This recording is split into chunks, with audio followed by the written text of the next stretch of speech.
This week on the Orange Box Podcast, we talk about official news on the Switch 2, Black Ops 6 breaking records, the major improvements to indie game sales on PC, and more. All of this tonight, but first, on to that beautiful bean intro.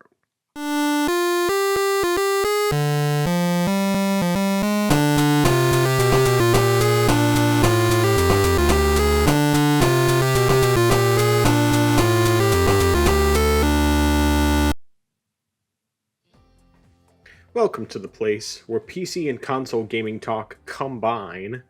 This is the Orange Box Podcast, episode 57. I am your host, the man who is fighting ghosts, riding horses, and throwing lightsabers, Nathan, also known as the Frozen Gamer 87. And joining me, as always, the man who fought the Koof and won, Justin, better known as I Am Zaracon. How you doing today? How's your week been? Well, starting off, probably about the day after we record the podcast, sorry, I'm still just recovering, but I went out and had lunch with a coworker, and as we were leaving, someone stopped us as we were walking back and said, "Justin?" And I didn't recognize who it was at first, but then I turned around, I saw this person.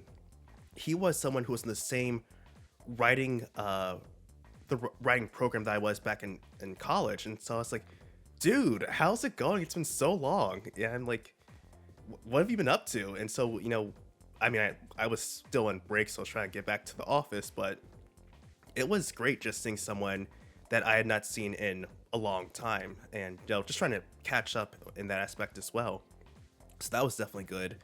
And then Friday-ish, that's when I was starting to test out the Steam HoriPad controller that I had teased last week, and just trying to sort of get that taken care of, which I'll probably discuss later on today. But did some of that, and on Saturday though, I did something which I had planned on doing for quite a while, and actually I was inspired by this after doing the Lord of the Rings marathon, which was watch the Dark Knight trilogy, and so I watched that straight through. I didn't have to fortunately wake up as early as I did for Lord of the Rings, just because it's not as long, but sort of did the same thing. Started sometime late in the morning, watched all 3 movies straight through, had some pizza here and there.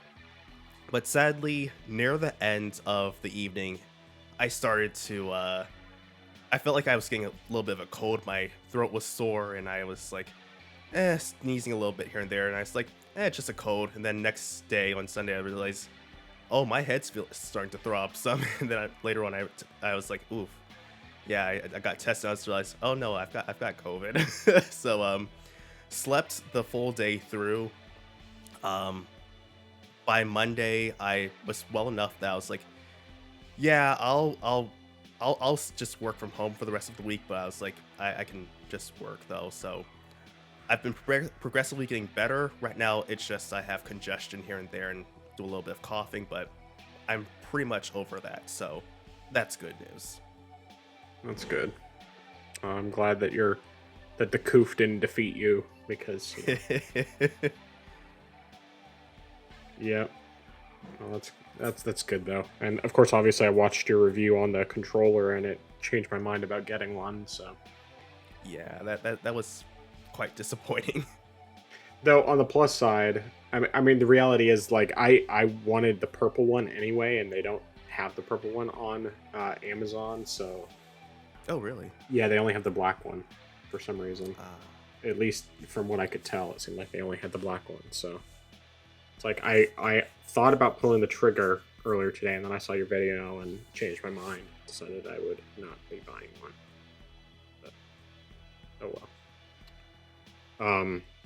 In terms of my week, so right after we finished last week, I was just about ready to go to bed because it was 11 o'clock, and right as I was getting ready to go to bed, the tornado siren went off. So we all had to get over to our safe room. I had to, go wake up the kids and and all of that.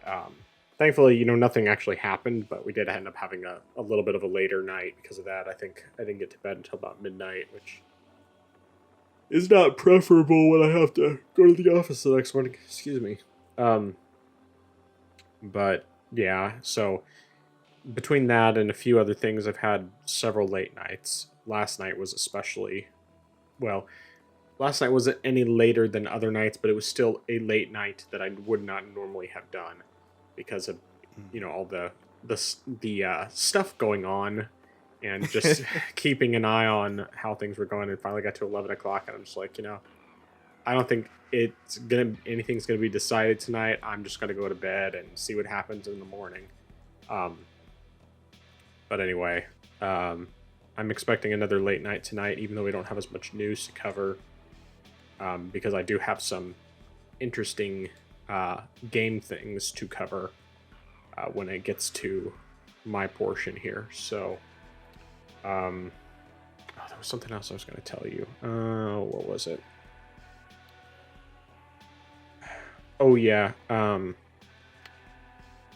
Actually, I'll tell you this separately. It doesn't need to be on the show, but anyway, I think that's really all there is from that standpoint. Oh, I did get the Persona 4 or Persona 5 Royal comparison put together on Saturday. I did not get, as a result, I didn't get any of my thumbnails done for all the episode clips, which I'll probably just end up working on tomorrow while I'm listening or something. But yeah, I spent a lot of time on that comparison. It took a lot longer than I was expecting it to, but I still got it done in a single day, which was nice. So that was one of my other late nights, was working on that and finishing it up. Thankfully, it was also, we had daylight savings, so could drop the clock right. back an hour, so it wasn't quite as late as it would have been otherwise. But anyway, so what have you been playing this past week? So mostly has just been, or primarily it just has been Kingdom Hearts 2 Final Mix. Um, I went back and, well, not went back, but I progressed through the world that never was, and I went through most of the boss fights that went down. So I faced Luxord, and I must admit that while I was very intimidated because of the fact that there's a time factor based around his fight, I thought it was still creative. I mean, I barely squeaked by, but I managed to pull through on my first attempt. And then I faced Sykes, and I feel like I should have done better than I did with that fight as well. Fortunately, I was I was able to use enough of the reaction commands with grabbing his claymore and using that against him that it worked out pretty well, and I was also able to beat him on my first attempt. But it definitely was tense for me that time. And actually, looking back over the game, a lot of the Organization 13 boss fights have been very creative, and I really applaud the design that went into each of the bosses. And I've gone back through most of the other members that were just like were from like Chain of Memories and had their fights. Like, for example, Marluxia in the clip that I'm fighting now. Mm-hmm. I've gone through most of them. I still haven't been Marluxia yet, but they're definitely very good, well designed, and I really appreciate the fact that time was spent to make each boss fight unique and different. So even if there's like some sort of gimmick or focal point, it definitely keeps things interesting. Now, I'm technically at the end of the game, or at least right at the final boss fight, but I decided that before I go through there, I still want to go find everything else, pretty much, before I go through the final door, because I already know that there's some stuff that I would rather come back and clean up after, for stuff like the Ultima weapon, because that's only available after you beat Xemnas. Gotcha. But I want to like get as much stuff out of the way that I need to, so that way when I finally beat the game, I have everything else pretty much completed. But yeah, that's where I'm at right now. Nice. When you finish this one, do you have to do like a level 1 playthrough or anything like that, like you did in Kingdom Hearts 1? No. Fortunately,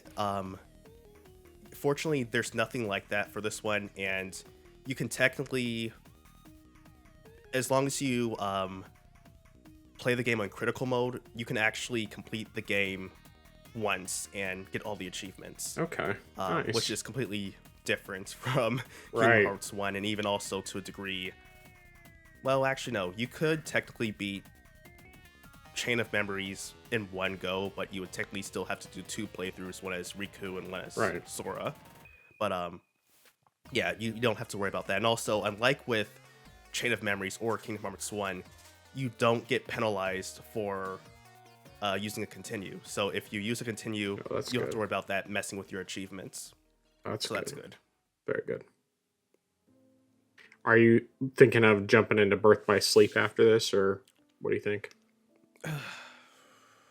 I don't know. I mean, technically, that's the last game in the collection, at least for 1.5 and 2.5. Mm-hmm. So I mean, technically, I could do that. I mean, I would have to play the game 3 times to. Yeah, but the 3 different character stories are nowhere near as long as a typical Kingdom Hearts story. Okay. I don't know. It'll depend on how I feel once I'm done. I might take a break. I mean, granted, I said the same thing after I completed Chain of Memories, but I mean, I don't feel burned out as I was with Chain of Memories, but mainly because of the fact that I was constantly farming for cards and trying to level up and stuff like that. So I feel like I don't feel like I've lost motivation. But at the same time, there are other games that I would like to get into or get back into. That it really will depend on how I feel after I be in the game. And I mean, technically, I might even jump into something that it really depends, because I mean, there are some other games that I have in my list that I'm like, I want to get into or get back into, but I just haven't. So it'll just depend at the time. Yeah, makes sense. Yeah, I mean, from what I remember, Birth by Sleep, I think each character's story was probably around 15 hours. Okay. Aqua's might be a little bit longer, but the order that I played them in was basically, I mean, well, I think is actually basically the canonical order, and that is doing Ventus, then Terra, then Aqua. And I think that's the right way to do it. Because I mean, like, I did Ventus first because it's like, okay, he looks just like Roxas. Why? And I wanted to see if I would get an answer for that. And so I, played through his, and then Terra's seemed interesting, and so I played through his, and then Aqua was like, okay, I'm interested in playing hers, but I, wasn't really sure. And it turns out that was basically really was intended to be the last one that you play through. So it worked out really well. But yeah. I guess we'll just see what happens, what you decide to do. So I'll definitely be curious to hear about that when you get that far. I imagine probably won't be by next week unless you get a lot of gaming time in, since I'm sure you have enough cleanup, especially if you're going to fight Sephiroth and all that. Yeah, and I mean, I probably would have gotten some more stuff cleaned up if I wasn't just like in rest mode for the first half of this week. Yeah. Because I had been playing that up until like Saturday, and I was like, whoa, I'm not doing anything after this. Yeah. But yeah, so I think I'll definitely pick it up some more though. Cool. All right. Well, I ended up playing a lot more games this week than I expected to, even though I would say there's only 2 of them that really I spent a lot of time on, but I'll kind of just go in order in terms of least amount of time up to the most amount of time. So, first of all, this is just something I kind of booted up very briefly, played for maybe an hour or 2. I don't know, it was a few days ago, and I played a tiny bit more just to record some footage today, but that was Persona Q on the 3DS. I was just kind of in the mood to play it. I think it was mostly because of the fact that I had been spending all that time editing the Persona 5 Royal comparison. And, this is one Persona game I haven't finished because I've only played like a little tiny bit of it. It's very different from the other Persona games because this one's much more of like a dungeon crawler. The gameplay style very heavily inspired by the Etrian Odyssey games, which I've not played any of them, but yeah, I was just kind of in the mood to check it out, so I played a little bit, maybe a couple hours.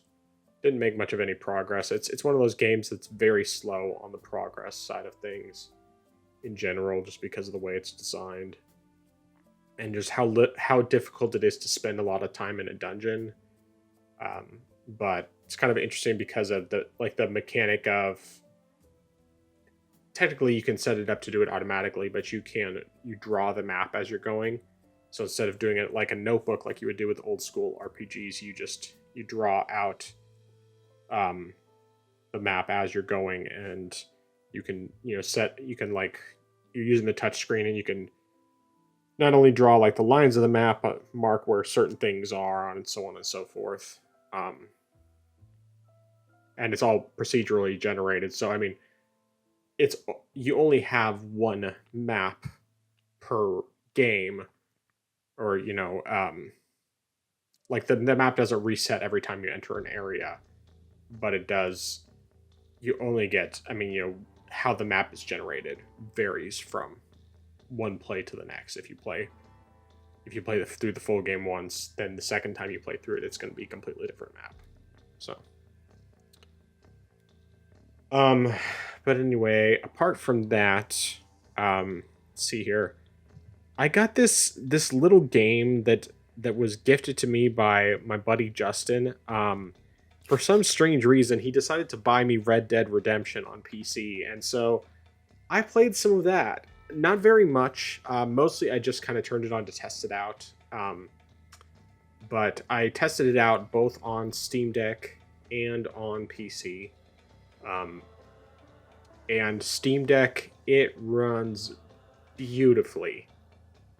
Like the footage I'm showing here is not recorded from Steam Deck because I haven't recorded any on there. But like I pretty much had, I tried a couple different configurations with the settings. Ultimately ended up settling on like, I think mostly ultra settings, and turned off anti-aliasing because I kind of thought the game looked a little bit better without it, at least on the small screen.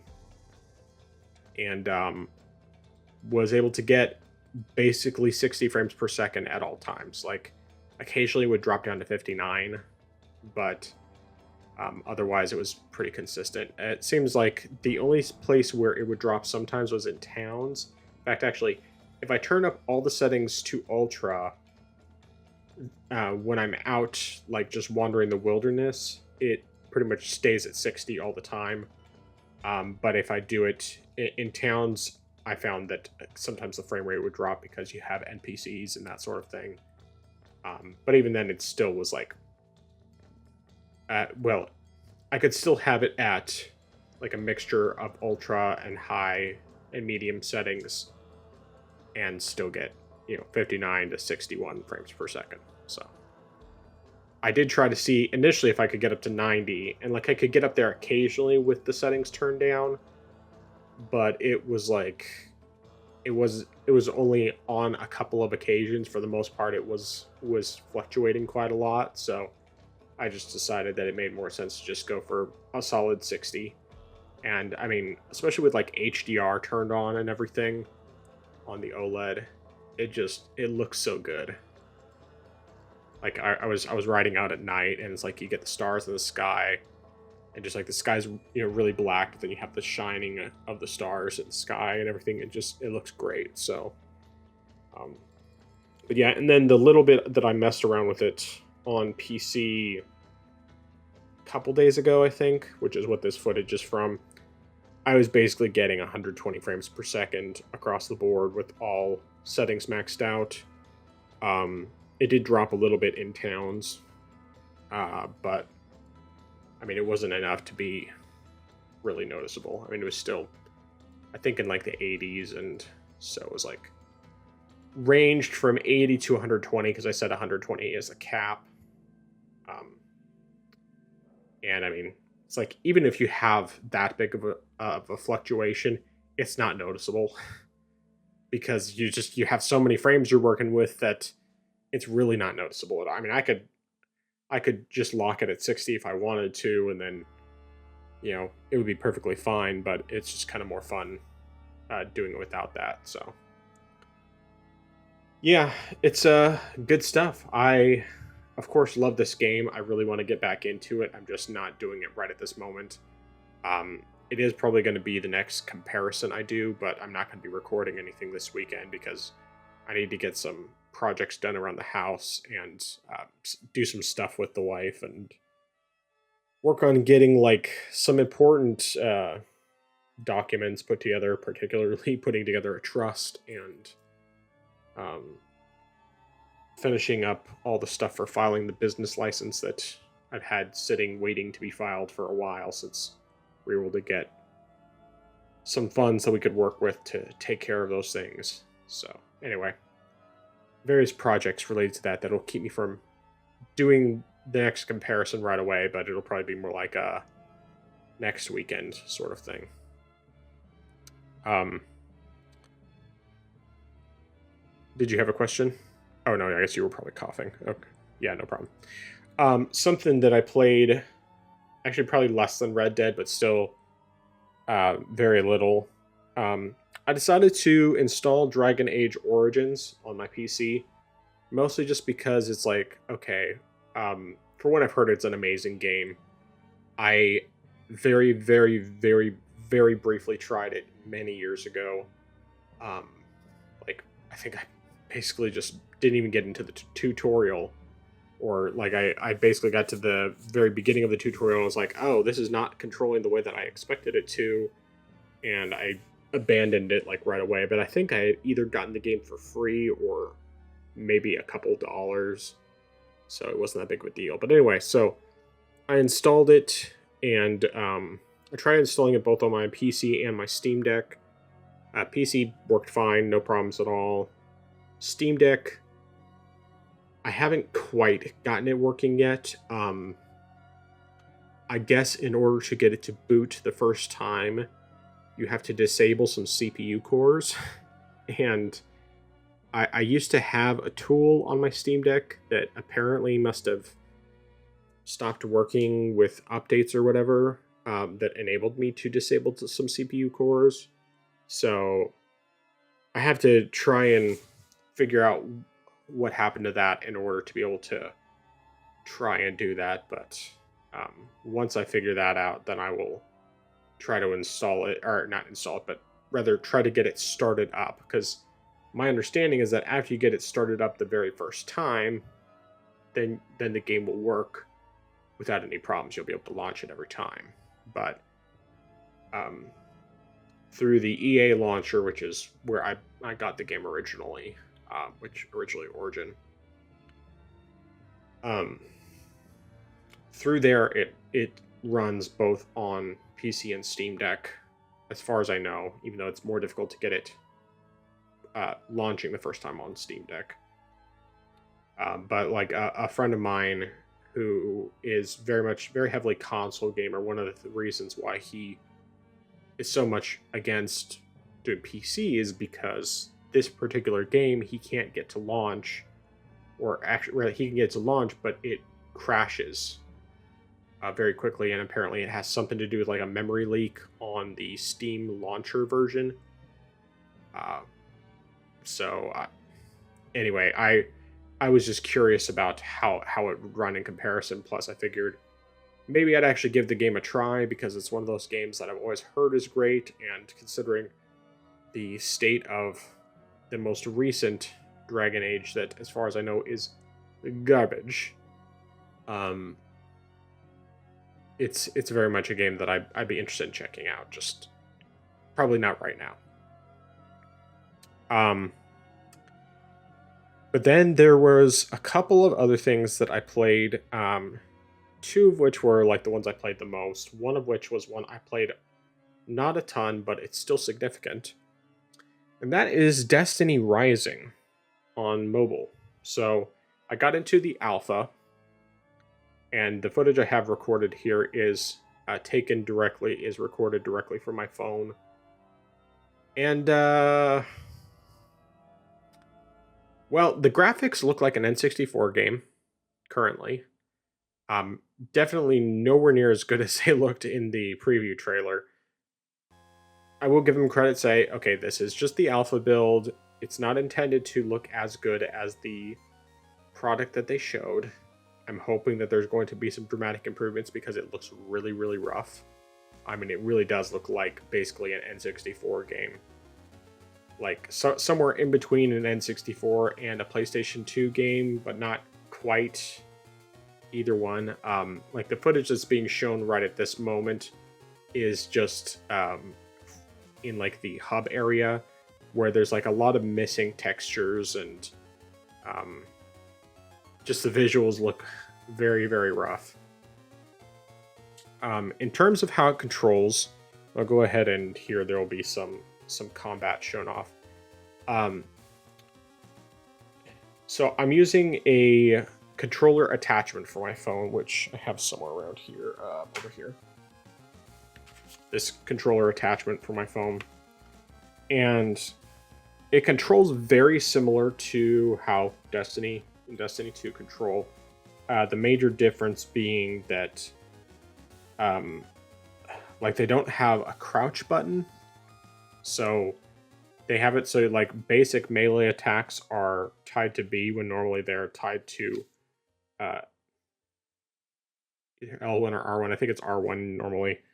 I'm kind of mixing it up in my brain because like I just have the muscle memory, and then of course I've played a lot more on my mouse and keyboard than I have otherwise. But and then like they have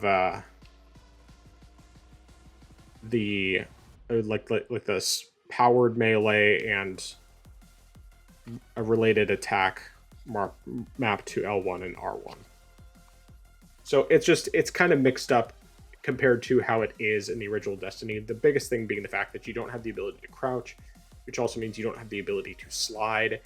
And I use those abilities all the time playing Destiny.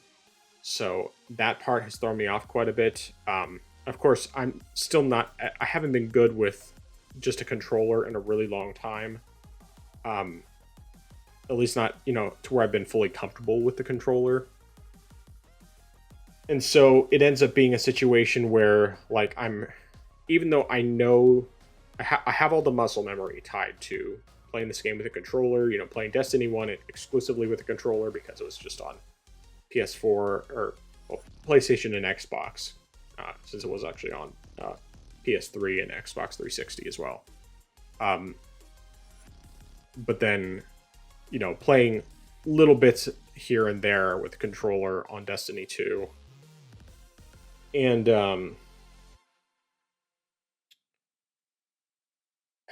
I don't know how to explain it exactly. So I guess let me back up a little bit and say, in terms of, apart from the graphics, so the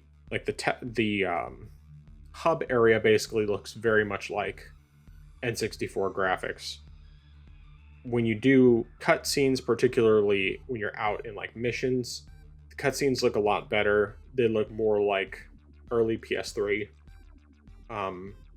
Like there's still improvement that's needed, but they do look significantly better than the rest of it.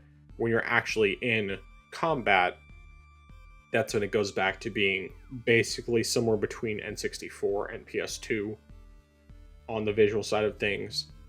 And it's just one of those things where, like, it controls pretty well.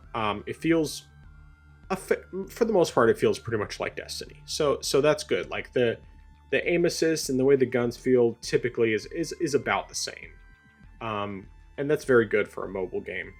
But it's definitely something where I can't 100% say I'm sure about this game yet. Of course, the fact that like you give me a choice between playing this and Destiny 2, I'm going to choose Destiny 2 every time.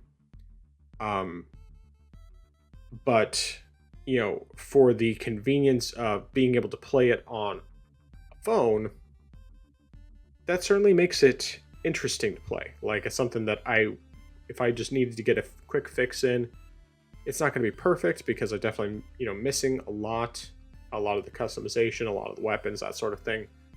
And I haven't gotten any like exotics or anything yet, even though I think that there's one that I'm supposed to be able to get after I do a few missions.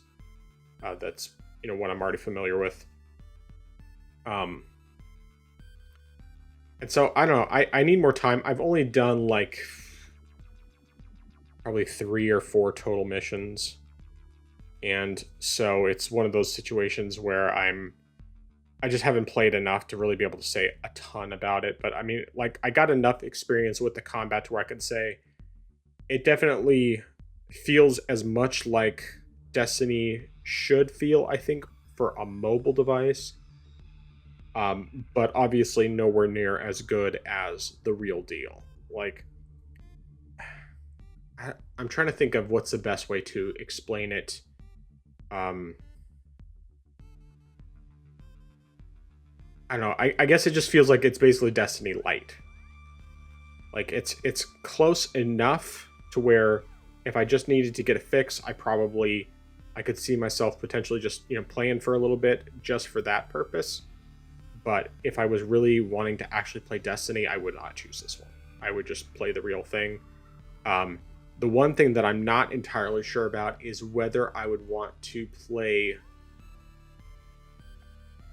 whether this performs better, looks and performs better, or Destiny 2 played from a micro SD card that has Windows installed on it on my Steam Deck. Probably the latter. This one might perform a little bit better, but it also is just a lot more limited in terms of what you can do. But yeah, I don't really know if I have much else to say about it yet. I think I do want to spend more time on it, like try to do everything in the alpha that's currently available, because I'm sure that there's probably still plenty of stuff I can do. It's just a matter of having the time and motivation more than anything else, especially because I've just been so out of Destiny for a while. But yeah, I think that's probably all I really need to say about that. Now, before I start diving into my 2 main games that I've been playing this week, do you have any questions about Destiny Rising? Yeah, so I guess one of the questions I had was, so for Destiny, I know that they said they weren't going to have any type of classes, and that you could just completely build your character for however you chose. Did you try to experiment when you were playing, or were you trying to make something that was more that was closer to what you have been experiencing before with Destiny? Okay, so I think that there's a little bit of a misunderstanding of what they said, because what they said and what it actually is that you have basically a set character class with like specific abilities, and I don't know if it's only specific weapon types or if it's it's basically just not as customizable as a character in Destiny 2.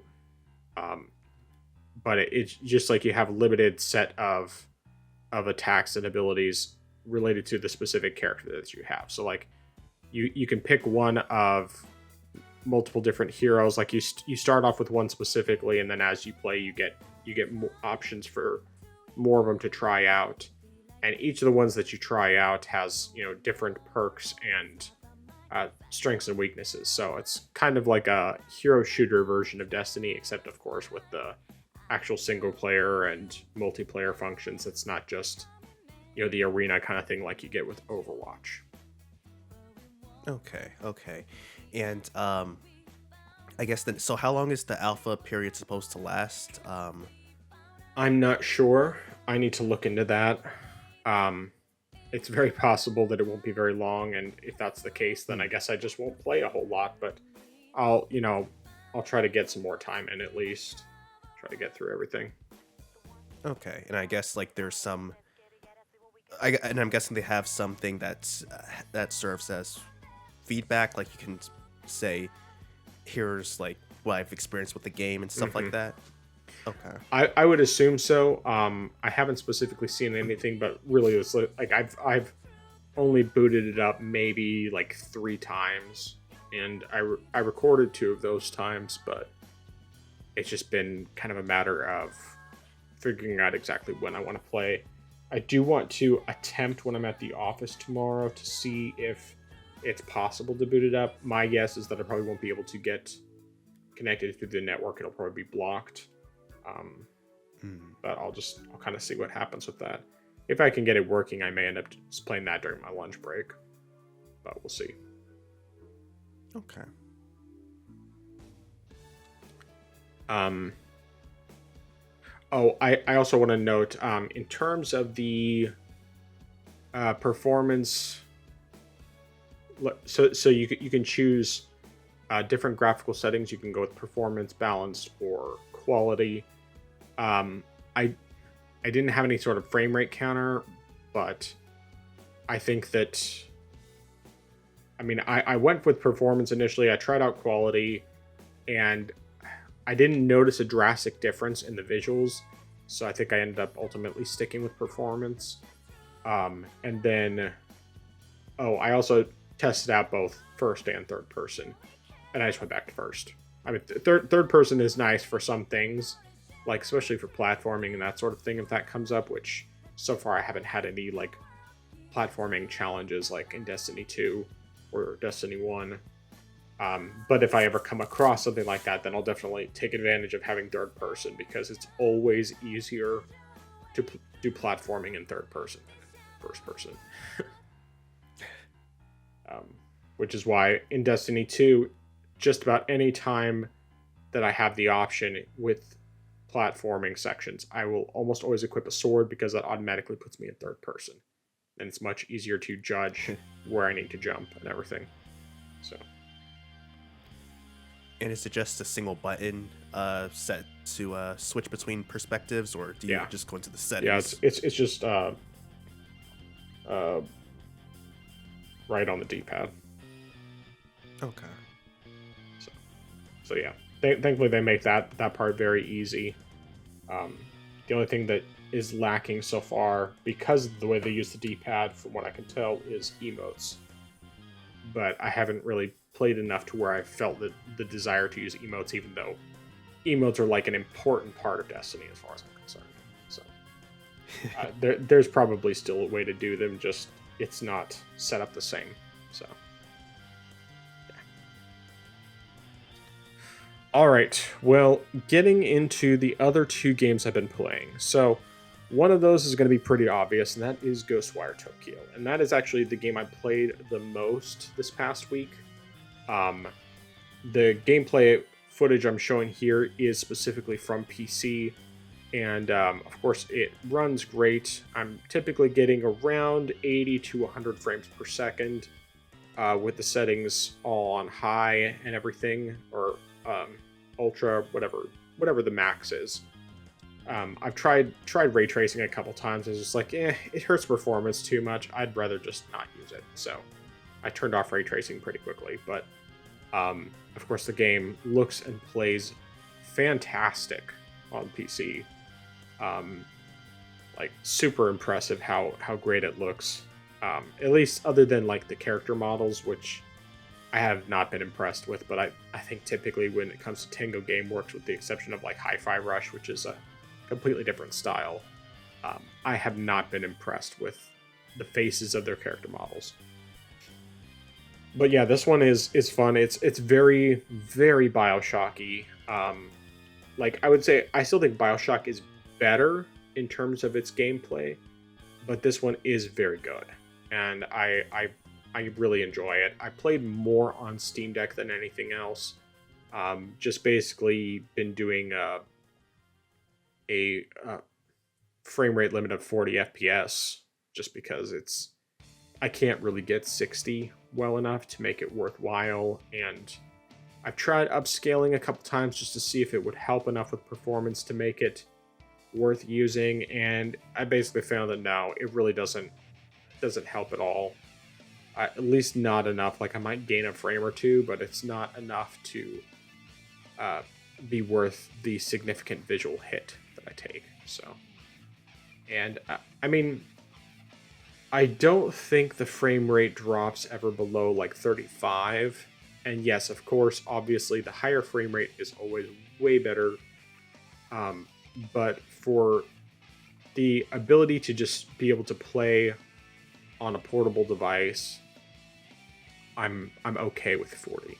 Like, I'm much more willing to accept that on a portable device than I am on my desktop. On my desktop, that would not be acceptable. It just wouldn't be. Like, it's a big part of the reason why I stopped playing Starfield for the time being, and why I stopped playing Elden Ring when I did. I do need to retest Elden Ring. I think that probably the fact that I was streaming was really the only reason why I was having those performance issues. But anyway, yeah, Ghostwire Tokyo is solid. I'm really enjoying it. I'm planning to stick with it and play through the rest of it. But I did kind of get a little bit sidetracked because there's a game that I've been wanting for a while that just happened to go on a good sale, and I happen to have some extra cash, so I decided to buy Star Wars Jedi Survivor. And oh boy. So there, I had heard previously that the PC port was bad, that there was some major performance issues with it. And so that's one of the reasons I had held off as long. Plus also, the basic price was $70. So that was definitely another big issue that I had with it. But it was on sale 65% off, so it was $25, which I thought was a worthwhile price. And Denuvo was removed from it a few months ago, I think. So the major performance issues, like I guess this game basically gained 20 to 30 frames per second once Denuvo got removed. Shocker. But yeah, I played this on PC. I had all the settings on Epic. I tried ray tracing a couple times. I was like, no, it's just like it was not doing anything visually that was impressive enough to make worth the performance hit. I don't know what I'm actually getting in terms of frame rate because the frame rate counter doesn't show up in this game for whatever reason. I might have to try doing it through big picture mode to see if it'll show up. But yeah, at least when I'm playing normally, I'm not seeing any sort of frame rate counter, even with it turned on. So, but from what I can tell, it feels like it's basically performing just as well as Jedi Fallen Order. It's not dramatically different in terms of visuals. Like, it looks very similar.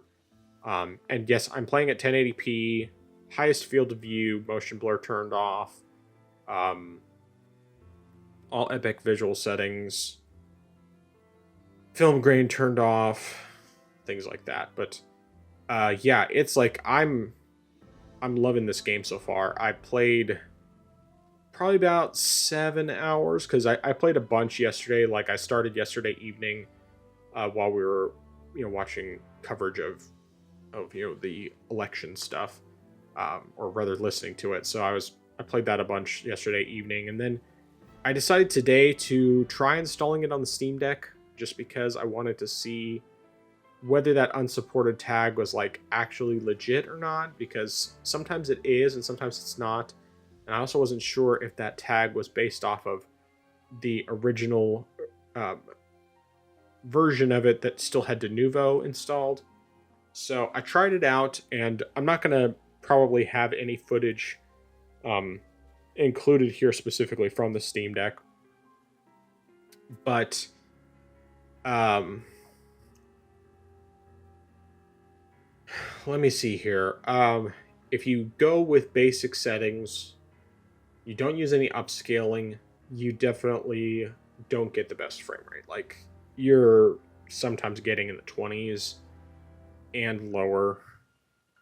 I ended up turning on FSR2.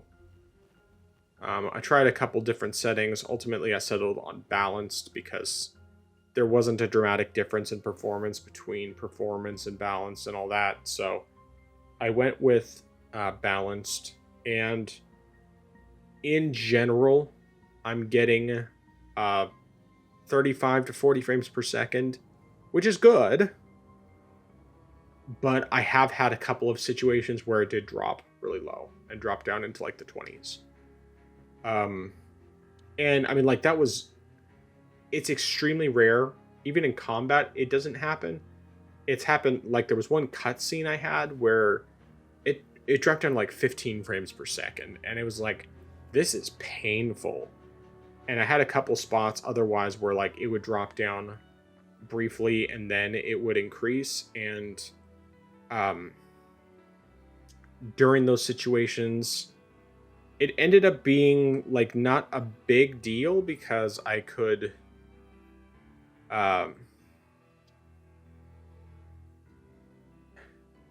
because it was very, very brief.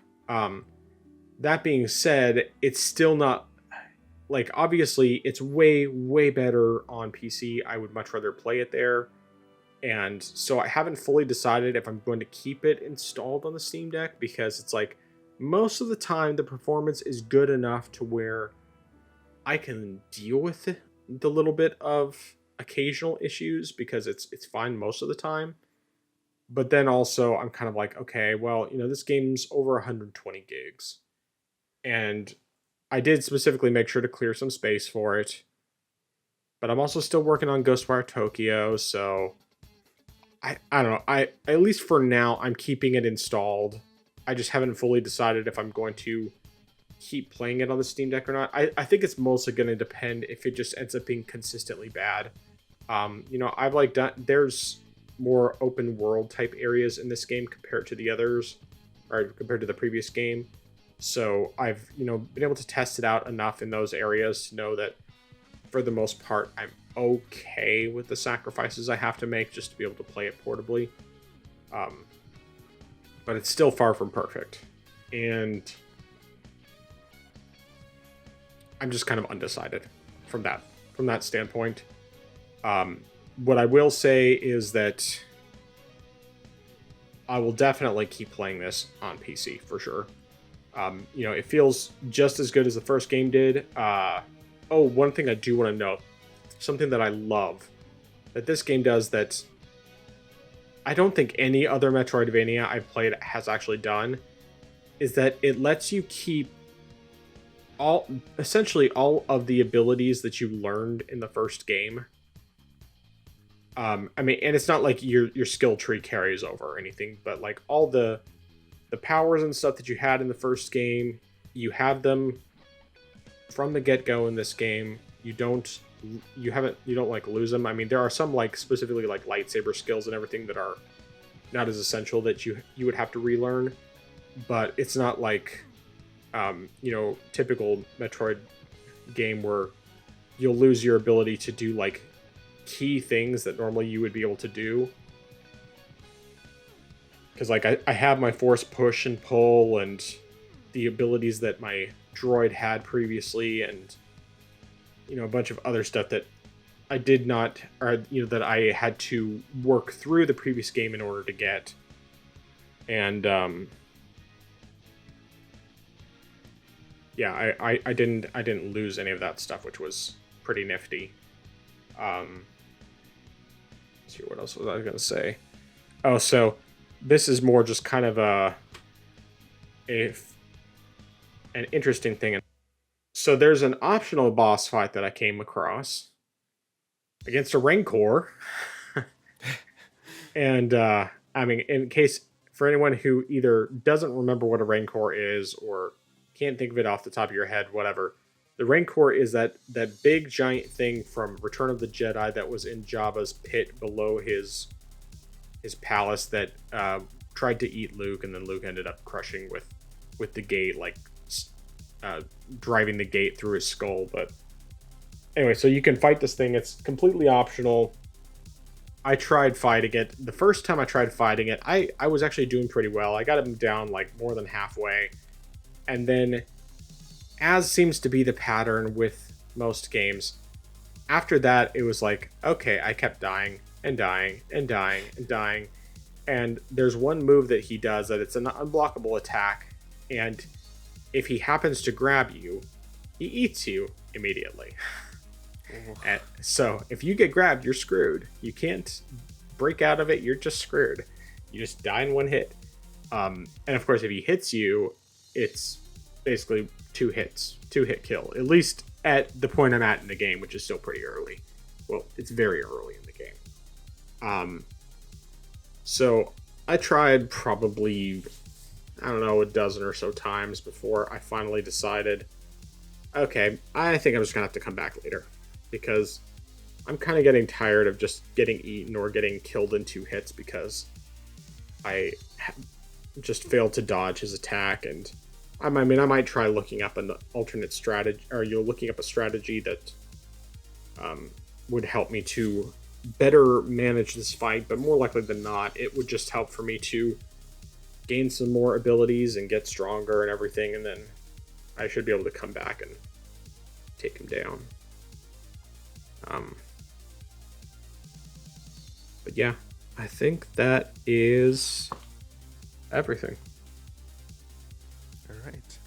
So before I get to my questions, I have just 2 points to address. First off, not losing your items at the beginning of a Metroidvania, that's blasphemy. Who came up with that idea? That's against the forbidden code, okay? And then 2, this is a strike against you. Not using ray tracing in either of the games. Don't you know that's what Next Generation's all about? It's about that beautiful ray trace graphics, alright? Who are you to deny what the future of gaming is? Alright? To blazes with your performance. No, it's about how pretty it looks. But yeah, I'm definitely glad that you are enjoying these games. In fact, I'm definitely surprised. I did not expect to hear that you were jumping into the next Star Wars game, and I guess based upon what you've said about how it's not too different graphically from the first game, so I am a bit surprised that the performance on the Steam Deck is considerably worse, since you said you were at least getting a locked 40 FPS with the first game, correct? At least it was pretty similar in performance most of the time. I did not have the dips as much. Like I did not use any upscaling when I played the first game. In this one, I had to use upscaling in order to get the better performance. So I think that it might not be the best optimized. And obviously, they didn't optimize it for the Steam Deck. But true. I mean, it's also a much newer game because it came out last year. And the first game, I think, was 2019, maybe? Something like that. So, there's enough of a gap there. And it's not like it doesn't look better, because it does look better. But I think the major reason why the performance is worse is because the first game didn't have any open areas like that. It was all, very, contained levels. Like more of a typical Metroidvania, where you might have some quote-unquote expansiveness, but it's still like a very contained map, and it's much less so in this game. This game has much more open areas to walk around. Mm-hmm. Okay, well then, yeah, that makes more sense then. So I guess based upon how you feel then, since you're enjoying it so much, do you think you'll just continue playing both Ghostwire and Survivor side by side, or do you think you might just maybe play this one here and there in chunks and then take a break, go back to the other one, play it in a good chunks, and then jump back and forth until one of them is complete? Or granted, also, I don't know how far you are technically into Ghostwire, since you started that one much sooner. Yeah, before. I'm not sure about where I am with either of them. I mean, I would say I'm definitely further in Ghostwire just because I played a lot more of it. Um, but in terms of whether I would jump between them or just focus on one, it's kind of hard to say. The main thing is like I really want to play both, and so it's possible that I may focus more on Ghostwire on the Steam Deck and then play more of Jedi Survivor on PC, just because while both of them obviously look and run better on PC, the sacrifices for Ghostwire are not as great as for Jedi Fallen or Jedi Survivor. So I don't know. I think it's just going to depend on like when I play one, how much I'm like absorbed in it, and versus how much I want to change over to the other. Because like earlier, I went ahead and I mean, I was playing Jedi Survivor a bit during like my lunch break today, and then during a separate break, I decided to boot up Ghostwire Tokyo. Actually, no, I booted up Ghostwire Tokyo this evening before we got on. Um, and I was playing that a little bit. And so it's kind of a just really right now it's just I'm not quite sure which one I want to play more. I think it's going to be swapping between the two a lot though, most likely. I also don't know what kind of game time I'm going to get in this weekend because of course Saturday is intended to be a project day and Sunday will be more of a rest day. And so it's just like figuring out which I want to do more. Okay.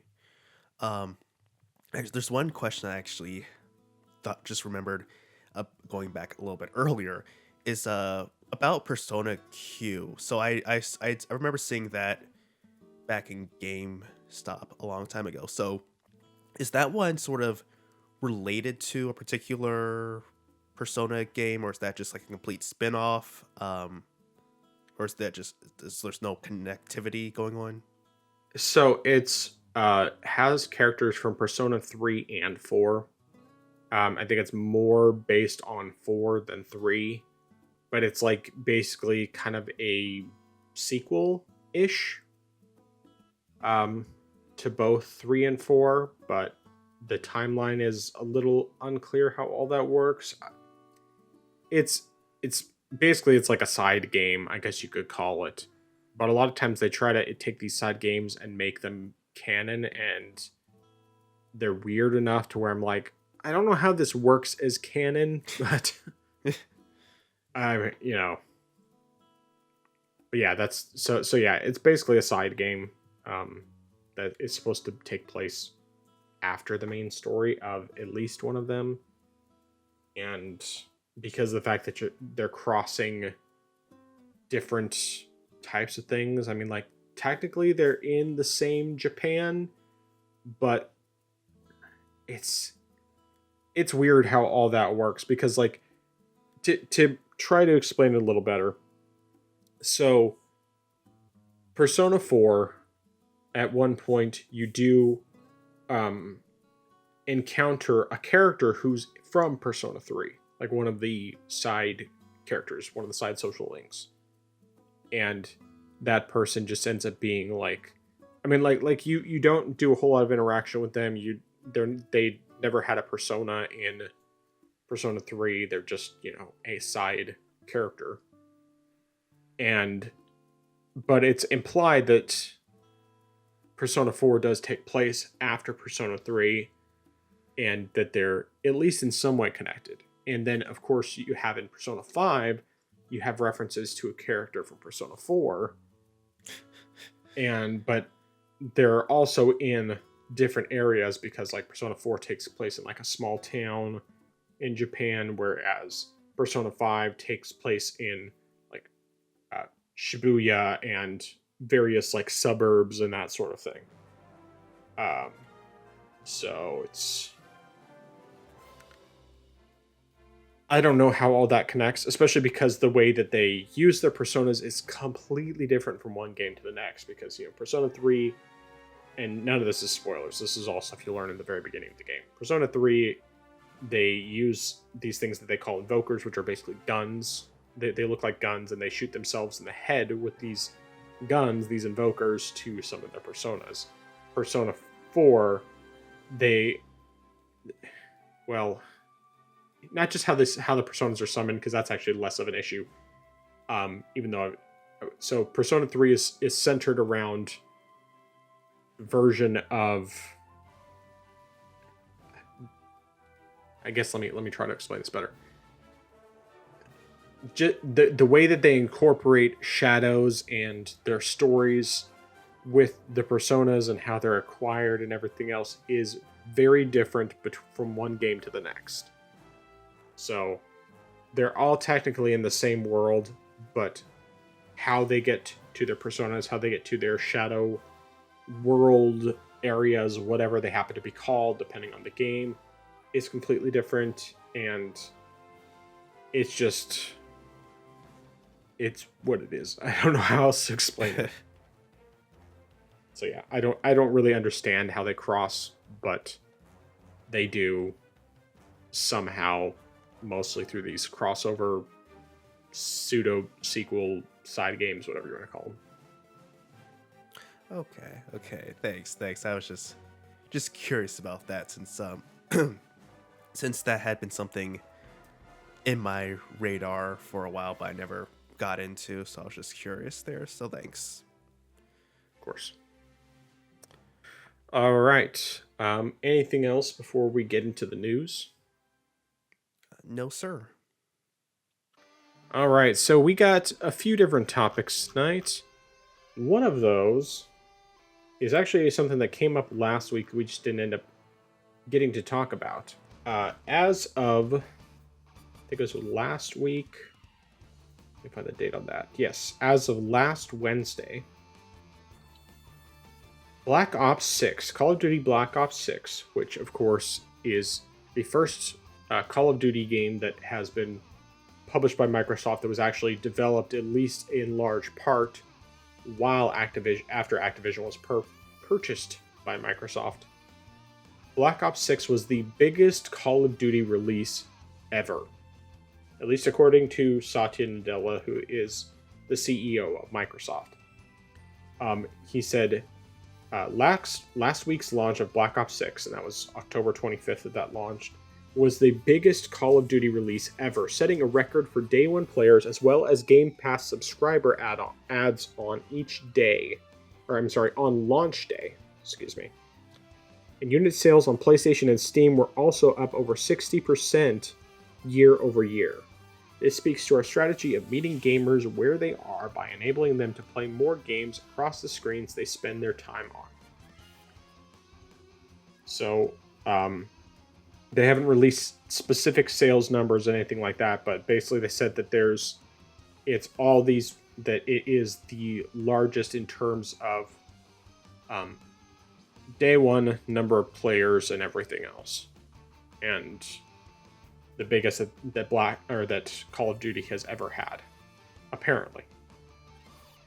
So what are your thoughts on this? So it's definitely interesting, considering the fact that a whole lot of people, well, fanboys, namely, were saying that Call of Duty being on Game Pass would be a disaster. I mean, granted, they said that Microsoft having Activision and Call of Duty would be a disaster when, Microsoft realized, yeah, we're not going to keep the game off of PlayStation because that's just going to kill a lot of sales, even if, we made exclusive. So then, the fans were saying, well, it's on Game Pass. Someone's going to want to play it on, one's going to buy it on Game Pass, if it's on Game Pass, and, there are not going to be that many sales. And, considering the fact that this is now the biggest launch in history, and this is the first Call of Duty game that is under Microsoft, because I'm pretty certain this is the first one. The other ones haven't been. Well, the last one came just after they acquired Activision. but it was not developed while Activision was under them. Okay, then yeah. So the fact that this is doing a whole lot better than even that really speaks volumes. And the fact that it's driven so much stuff, and the fact that, I mean, it also that it has made so many records and has topped even on like Steam, as far as like the concurrent players count. I think it was even number one for a good while from what I've heard. Definitely shows that Game Pass maybe doesn't kill games, despite what the rumors say.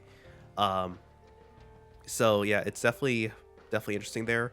One thing that I happen to know, one of the one of the articles that you shared was the fact that there is going to be some free content coming up, as like the first season for the game goes, which is definitely, I think, going to help, especially at least with the longevity of the game. Because, like, sure, some people will obviously buy the season pass, but for people who might not necessarily care to buy the season pass, or at least not right away, there'll still be some additional content coming that will definitely spur people to play, or at least keep playing. So that'll definitely help there. Now, personally, I haven't played Call of Duty Black Ops, or not Black Ops, but Call of Duty since like, I want to say maybe it was Black Ops 2, or maybe it was 1. I'll remember it was on the PS3. So I haven't touched it in a long time, but the series is still going strong, and technically stronger than it ever has been, with these numbers. And so we'll definitely see what happens in the future. But I definitely think that this is going to maybe this will be something that Microsoft considers with Game Pass, as far as like trying to push it onto other platforms, perhaps by saying, hey, you can also play these games that are major releases, and we'll try to get on here, and we'll get more people to buy into Game Pass. So that's something that they could look at the situation and say, let's try to push this more and try to get into other platforms as well. I mean, we already know that they tried doing that with Nintendo. I remember like a while back. So maybe they might try to get back into that as well. So trying to get into more platforms. And I'm pretty sure they've already said that part of the deal that they made before they had officially bought Activision, or once it had fully gone through, was that Nintendo was going to get a Call of Duty game. So my guess is it would be Switch 2. I mean, they could make it work on the original Switch. They absolutely could. They did it with the Wii. They had a working 60 frames per second version of Call of Duty Black Ops on the Wii. So, and the Wii was considerably weaker hardware than the PS3 and 360. So it's like they can do it if they want to. They just have to want to. And there's certainly the market for it. The Switch has a massive install base. Just the base Switch on its own. But going back to Black Ops 6 specifically. So, one thing that people, I think, really fail to realize with this, with the idea of it being on Game Pass and everything, yes, putting it on Game Pass is undoubtedly going to reduce the amount of sales that it gets. Without question. And whether or not Game Pass is profitable enough to make up for the lost sales is a matter of debate. I firmly believe that it does not, that it actually ends up being a net positive for them having people subscribe to Game Pass, because there are a lot of people who they play nothing but like Call of Duty and FIFA, Madden, that sort of thing. And so these people are continuously paying this monthly fee, or In fact, I think that's the only option now is just monthly fee. So they're paying $20 a month, unless they happen to get a deal, which, you know, there are deals out there. They're paying $20 a month to be able to play this game. They make up the cost of the game in a short period of time just from that. And even though it's not true for everyone, there are lots of people who, when they have the option to play a game for free, if they enjoy the game, they'll throw the developer some money through microtransactions and that sort of thing. And that is where Call of Duty makes most of its money anyway, is through microtransactions. They make billions and billions and billions of dollars just in microtransactions yearly. And so that is the biggest thing. But the other thing that has to be kept in mind is that this is not limited to Xbox as well. This is all across the board. It's on both Xbox platforms. Actually, no, it's on all three because it's on Series X, Series S, and Xbox One. Then it's on PC, it's on PS5, it's on PS4. So it's on a bunch of different platforms. You have a bunch of people who can buy it in a bunch of different ways. A lot of people are paying full price for it, except for those who are doing Game Pass, which they're paying for it essentially in installments. And so you end up still getting a lot of money from that. But the reality is, regardless of anything else, Call of Duty is an evergreen title. The annual Call of Duty release will continue to sell and continue to sell and continue to sell. Even the ones that are the worst rated Call of Duties still sell gangbusters all throughout the year. They're consistently at the very top of sales charts. The only thing that probably even comes close, in fact, maybe even surpasses it, is really just Grand Theft Auto. And that's just because Grand Theft Auto 5 has been selling for the past 11 years and still sells. And it's still consistently on the top of the sales chart. But the reality is that even if a bunch of people just get the game on Game Pass, there's going to be a bunch of microtransactions that will easily make up for that, whether they're bought by the people who got the quote-unquote free version doing the Game Pass route, or they just played it otherwise. So it's not surprising that it was the biggest release they've had. It's released on the most platforms, I believe. Well, it might not be the most as of this point. I'm sure that they've had just as many platforms previously, but of course the main factor is the fact that it was day one on Game Pass. That is the big reason why it is the largest launch that they've ever had. And of course, you know, got a lot of people going for Game Pass, and I'll just be curious to see how many of those people stick with their Game Pass subscription versus drop it. I think it's going to be more people stick with it than not, because Call of Duty, there are not many people who buy it for the campaign and zombies. And I've heard the zombies mode is actually great. In fact, there's a mod on PC for to make the zombies map Luigi's Mansion. And so the instead of having zombies, you have the ghost from Luigi's Mansion, and the entire setup is the inside of Luigi's Mansion, and it's just like, it's fantastic. I'll probably try to get a clip of that in the video version of this, but yeah, it's just like, yes, there are some people who are buying it for those, but those are few and far between. Most people are buying it for the multiplayer. And people who play Call of Duty multiplayer, they play it a lot typically, or it's one of the only things they play. You know, some people, they are in a sense very casual because that's the only thing they play is Call of Duty multiplayer. And so some people, they'll stay subscribed to this for a long time just so that they can do the multiplayer. And considering the fact that a lot of people have to pay for online anyway in order to play the multiplayer, you know, it just ends up working out. So anyway, that's all I got to say on that. I'll just to give a TLDL, I think it's a positive thing. I think it's great that it's selling well, regardless of what people think about it, about the game itself, and it's just all across the board. a good thing. All right, any other thoughts on that topic? No, sir. All right, our next topic here. There has been some information come out.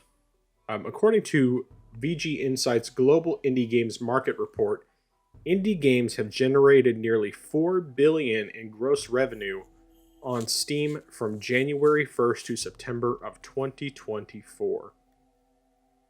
Now, for comparison status, that's not necessarily, it's obviously not as big as the AAA games, but it's not far off. Let me just look at this specifically what this article says. So, from VG Insights, the global indie games market has hit new heights in 2024. Our Global Indie Games Market Report 2024 offers an in-depth analysis of the indie game landscape. So highlights of the report: indie games now rival AAA titles on Steam. For the first time ever, indie games are generating as much revenue as AAA and AA titles on Steam. So I was actually wrong on that. Top indie game releases of 2024: Black Myth Wukong and Pal World have set new records with tens of millions of units sold. And yeah, those are indie games. Hard to think of it that way, especially Black Myth Wukong, considering how great that game looks. But I mean, it is a very small studio that made it from China. Growth of the indie market. Indie games sector has grown every year since 2020, despite the wider industry slowdown. Segmenting the indie market splits into triple I indies, middle market, small teams, and hobbyists. Each segment has seen unique trends in the last 4 years. Indie studios are maturing. More studios are releasing their second or third games, with experienced developers seeing better financial success with each release. So that's a basic summary of what the report says. What are your thoughts? So I think my initial response is that this is great. It's good that we're seeing indie developers, smaller teams generating or making such well-renowned and also profitable games. And I mean, the fact that also is with thinking about this is the fact that the article said that they're generating roughly the same amount of revenue as AA and AAA games. That means while their revenue is the same, their profits are much higher because of the fact that they don't have all these different things, all these other employees they have to pay. They don't have all these other sort of like marketing materials they have to pay, all this other stuff. It's primarily just going directly to them. So like that's great for them that they're able to, continue to thrive, either improving the games that they're working on if they're still, doing stuff like adding, say, DLC, or if they went to work on a sequel game, or even just making a whole new experience altogether, that's great for them. Also, I think it's a testament to how, really, I think also the landscape of the gaming industry, because of the fact that a lot of games, primarily with the AAA games, are just bloated as far as like their costs. So that means they're either putting out games that are just like really expensive, like with the $70 price tags. People don't necessarily want to spend that much money on them, or the fact that the games might take longer to make, and so there are fewer AAA games coming out. But then also the fact that maybe some AAA companies might not be putting out games that people might not want to play because for one reason or another. But also the fact that one thing is the fact that with a lot of AAA games, they're pretty standard. They're cut and dry. They don't take chances. Whereas with indie games, smaller games, they are able to experiment. They give out unique experiences that you might not typically get, or you won't even get with a larger AAA experience. So that is another reason why these games, why this market is gaining momentum. And I think that there was a bit of a I don't want to say it was a stigma, but there was a bit of a stigma, I would say, probably in the mid 2010s, about indie games just being cheap NES clones, just shovelware type of stuff. Like, it's like, oh, it's just pixel art games. That's all it is. That's all that indie games are. And it's like, you have these indie games like Black Myth Wukong, which looks like a AAA game, as you mentioned, and that's an indie game right there. And I mean, I remember there was some debate on whether or not technically CD Projekt Red was indie or not, and I'm like, if you want to say they're indie, then it's like, you've got Witcher games, which are, technically, if you count them as indie, then the Witcher trilogy is an indie game, or indie games. So I think it's definitely people are starting to not look down upon independent games, because I think people are starting to realize that the budget of a game does not necessarily correlate with the quality of a game. I mean, sure, you can spend, of course you can spend, like, say, maybe $5-10 on a game and it's not going to be all that great, but you probably could spend $10-15 on a game and it's phenomenal. I mean, what, Messenger is $10, and you said it's a great game. I mean, let me just pull this up here. So, just to make sure that I have this correct here, this information here. So, one of my favorite games of all time is a small indie game. It's called Stardew Valley. It's $20, and as far as on Steam here, let's see how many hours. Let's see what it says here. Yeah, it is my most played game on Steam with about 359 hours. So I would definitely say that the game has given me my money's worth and then some.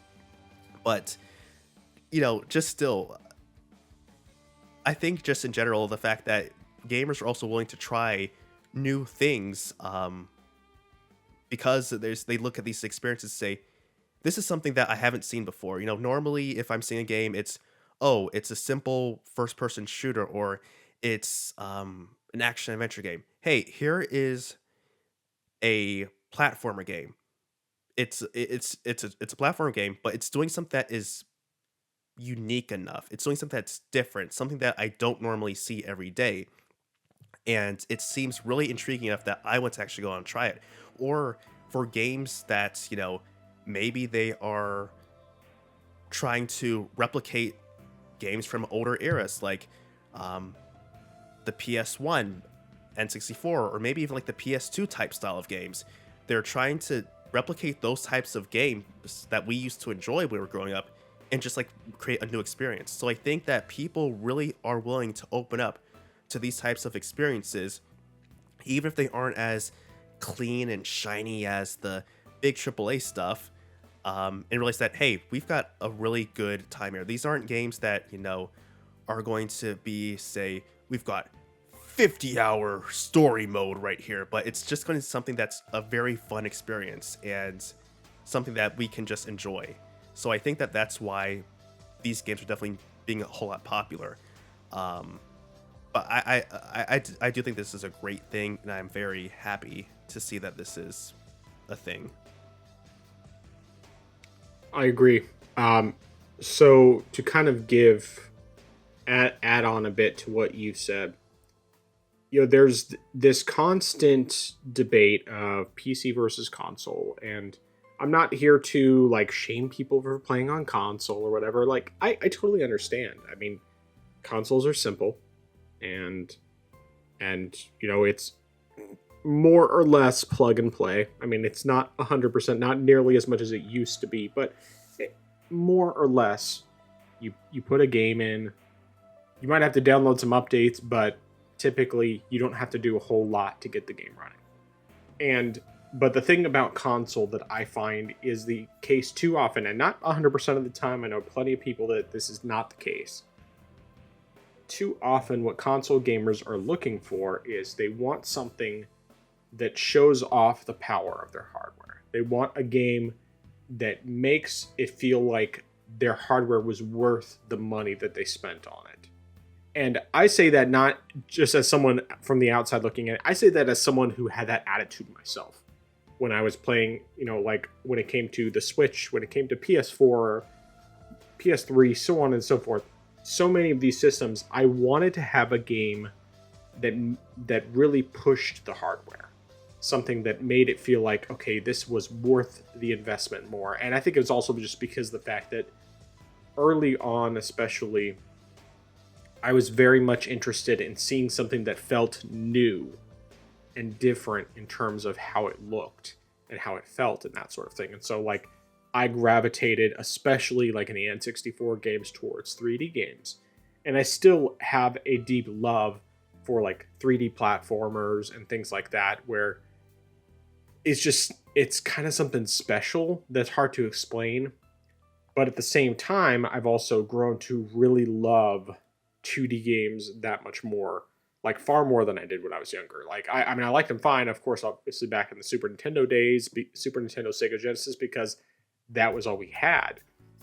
But as I've grown older, getting past N64, PS2, and so on and so forth, as much as I still love those games, I've also grown a deep appreciation for 2D indie titles, because I find so often so many of these games are just better made. They may not look as pretty or whatever, but they run well, they're optimized.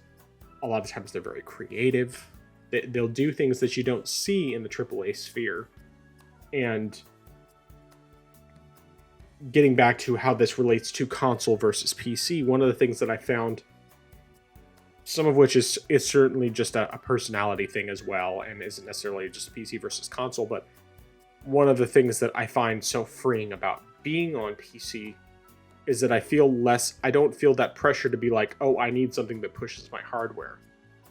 I just feel like I play the games I want to play. It doesn't matter how much it pushes my hardware. Yes, of course, I always love it when I find a game that pushes my hardware, that looks fantastic, and that plays great. I mean, like, great example of that: Jedi Fallen Order, Jedi Survivor. Those games look and play great. They're Metroidvanias. They're 3D. They're the good parts of Star Wars, for the most part. It's like, they have lots of great things about them, and they still look great, run great, push the hardware. It's just like they check all those boxes, but they're still. I love being able to be like, okay, well, that game is like heavily inspired by PS1 graphics. Like, what's the game? No Sun to Worship, which is like that game that's heavily inspired by Metal Gear Solid. Looks kind of like a PS1 game, albeit with, better lighting and so on and so forth. But it's like, that just like got me excited when I saw that. Especially because of the fact that I became a Metal Gear fan and all that. But I find so often with these indie titles, they're willing to take more risks, like you said. They're willing to try different things to be love letters to older games without necessarily having to be Unreal Engine 5 and look like top of the line in terms of graphics and have completely bloated budgets. And as a result, they can make a great game, spend a lot less money on it, and as a result, if the game does well, they make a lot more profit, which helps them so that they can make more games. And they can do so without it having to be another ridiculously high budget game. So that's why you have so many like of these big AAA types of games that they end up getting shut down because they do so poorly. I mean, like, you do have the example of Black Myth Wukong, which largely because it's based on Chinese mythology, did amazingly well because it sold a ton in China, and China is one of, if not the biggest country in terms of population in the world. And, of course, this is one thing where the Communist Party of China did not prevent them from buying this game, probably because it's based in Chinese history. With all the other limits they have.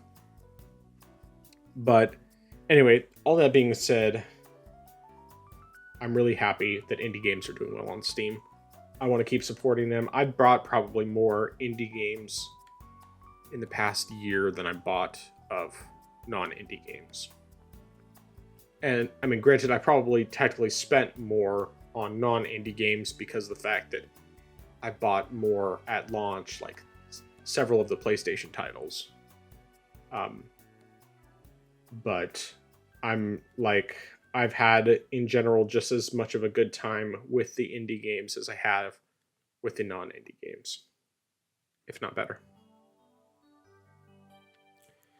Yeah, I want to quickly add something. And at first, I understood what you were saying, but it didn't resonate with me. But then I thought about it, and then I realized, yeah, that actually technically was also me. While I wasn't necessarily looking for games that pushed my hardware, granted, because I knew I was a Nintendo fanboy, I was like, games that push my hardware aren't going to be running on my system anyway. But at the same time, I wasn't necessarily looking for anything that would count as being indie, because I was like, yeah, those games don't look really all that great though. Not even thinking about the fact that these games could be fun. So I think that's definitely something that possibly a lot of console gamers are overlooking, because of the fact that, they think that, as you said, it's not something that is really demanding. So why should we really be paying attention to it? Not overlooking the fact that, there actually is something here with substance. Now, I think that for a lot of these publishers that, release games physically, indie games physically, I think that sort of helps promote them on console, and there gets more interest in those types of games. So I think it definitely helps, like with limited run games, Strictly Limited, and I can't remember what the other one is, but with companies like those, it definitely helps to promote smaller games. And Right. So people, especially because I think at first you might say, people who are like a lot of collectors, they'll say, oh yeah, we're getting these games for collecting purposes, but through that word of mouth, people see these games and they see the gameplay and they think like, hey, that actually looks kind of fun. I might look this up, see if this is on, my console, see if it's like on the game store. Oh wait, it's on the eShop? Yeah, I think I'll buy this. Oh, it's on the PlayStation Shop? Yeah, why not? I think I'll give this a try. Oh, this is only for like $10. Yeah, why not? I'll give this a shot. It's not a lot of money. And so I think that those services definitely help with this aspect. So I think that, and also I would also say, is that Game Pass is another thing that can definitely help out here. And I've mentioned this before, but with a friend of mine with Game Pass, he started playing indie games through that, and he gained an appreciation of indie games as a result, which before that point, he never would have wanted to touch an indie game, because he thought, oh, it's just basic pixel art games. There's nothing really special about them. But then when he played the games, and I think the one in particular he played was Sea of Stars, and he was like, this game is amazing. And as a result, he's just like, man, a lot of indie games are so much better than the AAA games that are coming out. And I'm just like, yes. So yeah, I definitely believe that through all these different means outside of PC gaming, we're definitely starting to see more people, start to have an appreciation of what indie devs can do. Yeah, for sure. Yeah, those games can be a gateway drug, essentially. I mean, like, except in a positive way. Just you get a taste of a really good indie game, and then you're like, this is great. I want to play more games like this. And then you find more games that are like that, and then you end up expanding from there, and you see another game that like might not be exactly the same, but is a little bit different. You're like, oh, that was fun. I want to try. I want to try this other one. I mean, it's like Hades, for example, is a great example Yes. because I was never interested in roguelikes, roguelites, nothing like that. Like to me, the idea of playing and then losing everything and having to start over again, I just no, I wanted no part of that. But when I heard about Hades, I mean, for one, I already knew Supergiant was a great developer because I'd played both Transistor and Bastion, and I loved them both.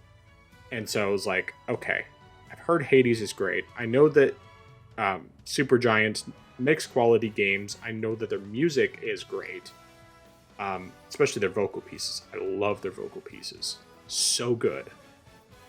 So good. Um, and then I, found out that, oh well, yes, it's a roguelite though, because you still maintain upgrades. It's just that there are certain upgrades that are temporary things that you get just during a run, and they're kind of randomized and that sort of thing, but you still get like permanent upgrades, like being able to increase the amount of, I don't remember what else stats you can increase through that. But the point is that there was enough to drive me to give it a chance, to where I ended up playing it and loving it.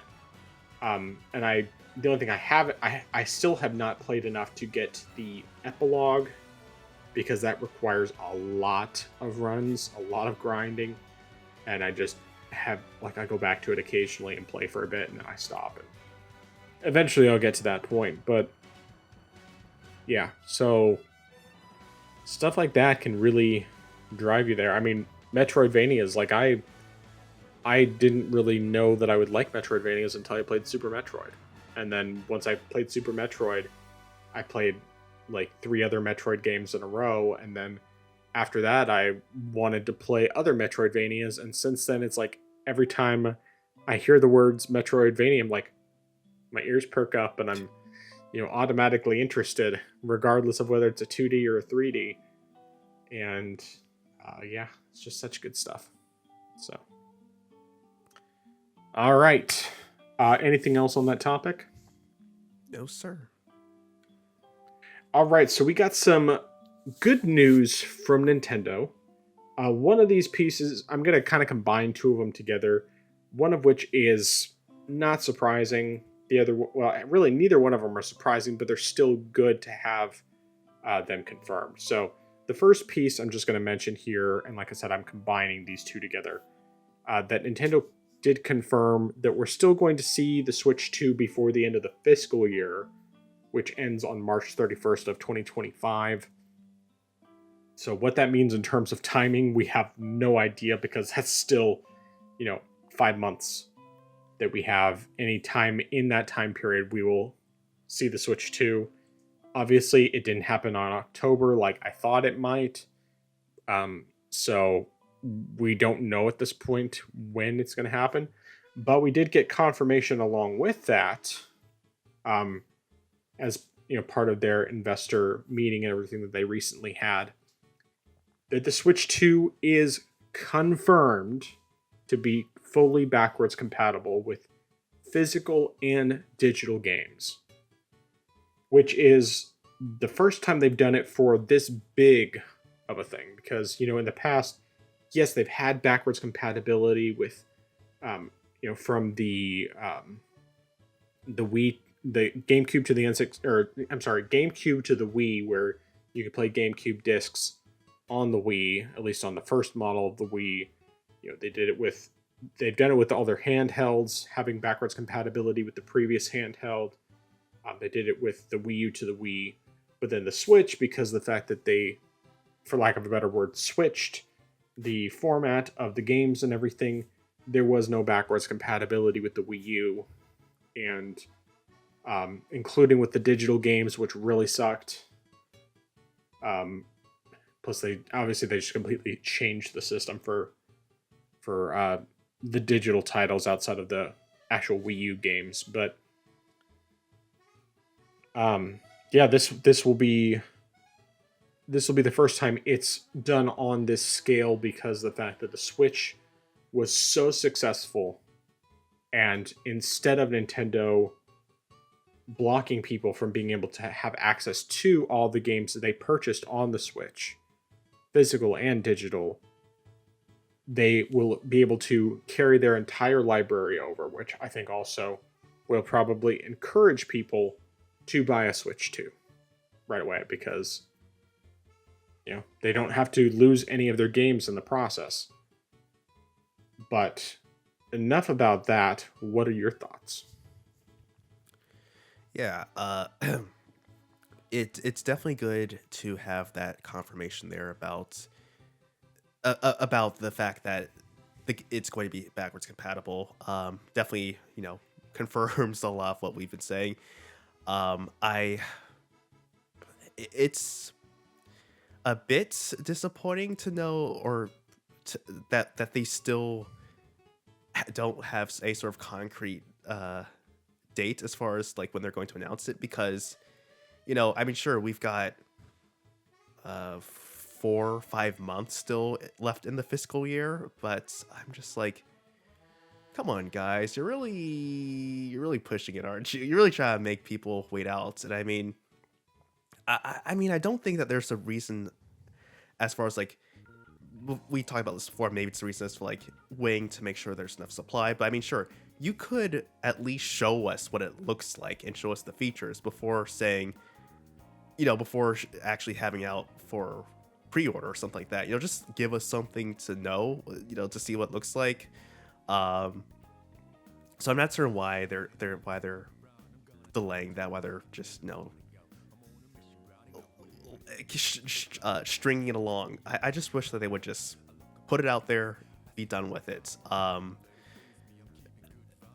Part of me actually wants to say that we could get something by the end of this month, getting some sort of teaser, even if it's not a full trailer video. If it's just something like, hey, here's the Switch 2, here's what it looks like, here's the name, black screen, and then I mean, that would get people hyped up a whole lot just by doing that. But we'll definitely see about that.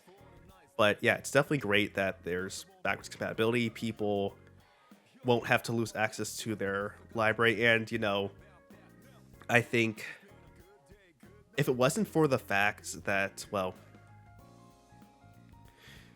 mean, I mean, I was gonna say, maybe it's not such a bad thing that the Wii U wasn't, or the Switch wasn't backwards compatible with the Wii U, because I mean, we're already technically, most of the games are already on there at this point anyway, so that's not too bad. Now, one thing that I thought about more, especially with the fact that this was confirmed now, is is that this definitely gives credence to the idea that the reason why Nintendo shut down a whole lot, or tried to get more of these Switch emulators shut down, is because of the fact that they're like, yeah, the Switch 2 is at least made with like the architecture is really close to the original Switch. So like if you modified enough, you could technically get close enough to figuring out the Switch 2, and so that could be a reason as to why they're like, yeah, let's try to get everything out off the streets. Yeah, and in terms of not giving us a release date or anything like that, not revealing it yet, I'd say the only reason that they're doing that is because they want to maximize sales as much as possible during the holiday. That's really all it comes down to. In the case of the Wii U, they knew that they weren't going to sell any more consoles over the holiday, or at least that it wasn't going to make a dramatic difference. And they wanted to get people excited, which obviously they very much succeeded. I think that that's the only reason they haven't revealed it. Now, from what they're saying, it sounds like they haven't changed their plans of when they were going to reveal it. It's not like they've kept pushing it back. It's more like they have a specific time frame planned. They're just keeping it vague as to when that is, because, I guess probably at least in part because they want to hopefully sell as many of the Switch as they can before they reveal the new console. And some people, once they see the new console, it will give them the motivation to wait. Whereas other people are going to be like, it could be another year before this comes out. I want to get a Switch now so that I can play until the Switch 2 comes out, and then I'll just swap over to the new system. So we'll see what happens with that. I don't think that I would be surprised if it gets revealed before the end of the year. I mean, I hope I'm wrong, because I would very much like to see what it's going to look like, how it's going to do. I mean, what it's going to do differently, how much of the rumors were true and all of that, even though it does appear that many of them were, in fact, true. Now, in terms of the backwards compatibility, I'm very glad that they're doing this. Obviously, the only thing that could convince me for sure to get one on day one would be if it had an OLED model at launch. Otherwise, I'm waiting. As tempting as it is to do otherwise, but really the only way that I could see myself getting one at launch was either if Nintendo gave me one, which, unless my channel blows up in the next however many months, that's not happening. Or number two, my channel actually got monetized and I was making enough money to where I could justify making the purchase, because I would know that it would enable me to create more content that would also help to get more money. I mean, it's one of those things where it's like, I know that if I were to get a Switch 2 and were to start doing comparisons between that and the Steam Deck, it would definitely be something that could draw more people to the channel. But it's so hard for me to justify spending that kind of money, especially if it doesn't have the OLED screen, because I know that I'm just going to be like, I want my OLED screen. And I mean, there would have to be something dramatic to make it worthwhile for me. And right now, it's just I'm not there yet. But I don't know. Maybe Nintendo will change my mind on it. I'm not there yet. But either way, backwards compatibility is great. I'm super glad about that, because that also tells me that when I'm ready to make the change, I don't have to leave behind my library. I can just take everything with me over to the new device, and then I can pass on the OLED Switch to my wife, who probably won't use it a ton, but I'll still pass it on to her. And then I will pass on the original Switch to my oldest son, who, by the way, just turned 9 over this weekend. This past Sunday. He turned 9, and there was good stuff with that. But anyway. Quick question. What if there was another option? What if Nintendo guaranteed performance upgrades for all the original Switch games? Would that incentivize you enough to get a Switch 2, even if it didn't have OLED? See, the thing is that I expect that there's probably going to be performance upgrades on a number of games, which would certainly be a motivator. But the problem remains that I have a hard time with buying one of those when I know that there's going to be an OLED model down the line that I'm going to want. Because I already bought 3 Switches this last generation. I bought one at launch, which I still have. Then I bought a V2 around the time that Animal Crossing came out, because I knew that if I didn't, that my wife was going to be using my Switch all the time, and I was never going to get to use it again. At least while she was playing Animal Crossing, which she did easily have 200 plus hours in that game. And so I went ahead and bought a V2. I used that for myself because I knew I would be using it more than she would. And so she got the original model, I got the V2. And then about a year after the OLED came out, after I had some hands-on time with an OLED at a Best Buy, I was like, I want to get that OLED. but I need to sell the V2 in order to justify it. And then I checked with my brother-in-law because I know his kids had wanted a Switch, and they'd been kind of holding off, and so I gave him a good deal that let them have access to my digital library, albeit pared down to only the games that are kid friendly, which saved them a lot of money, and then I also sold it to them for cheaper as well. So it's like then I had a big chunk of money to go towards the purchase of a new Switch, and got the OLED. So I just don't want to do that again. Because as it stands, like I think it's even more so because of the fact that I have so many games to play. And although the Switch performance is almost never what I want it to be, I can live with the poor performance, or at least, less than the ideal performance, if it means that I don't have to spend a bunch of money on another device and end up with something collecting dust. Because I have too many things like that, and I don't like doing that. And I don't know. We'll see what Nintendo says when they reveal it. See what kind of information comes out. See if there's anything that makes it worthwhile for me.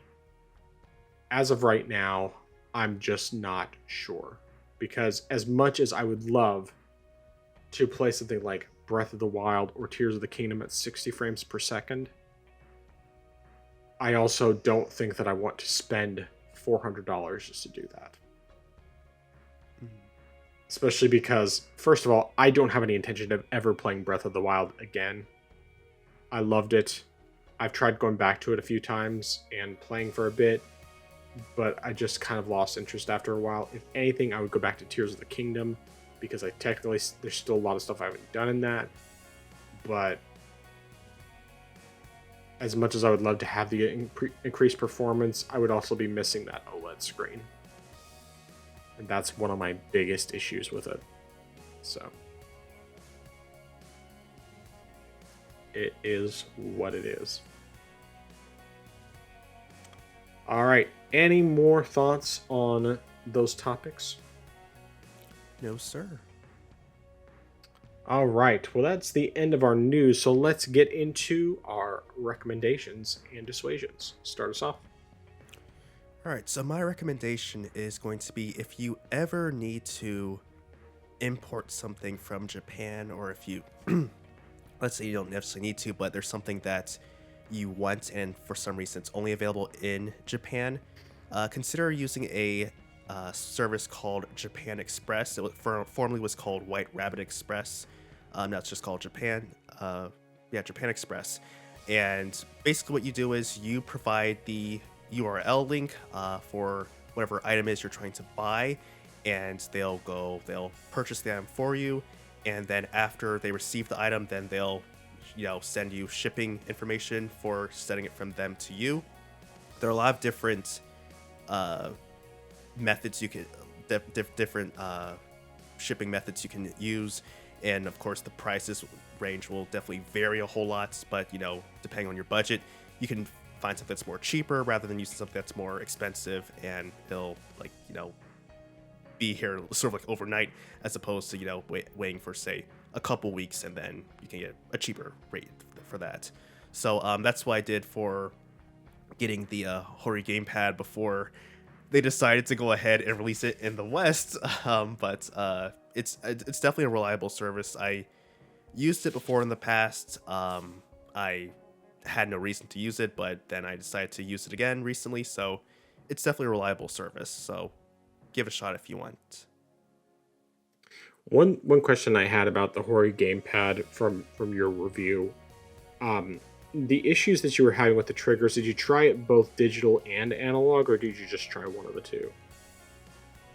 As far as with just like how that felt, unfortunately, neither method would change anything. It's basically how the controller itself is designed, is that it clicks before it actually registers. Gotcha. Because I initially tried it with analog just because I prefer analog.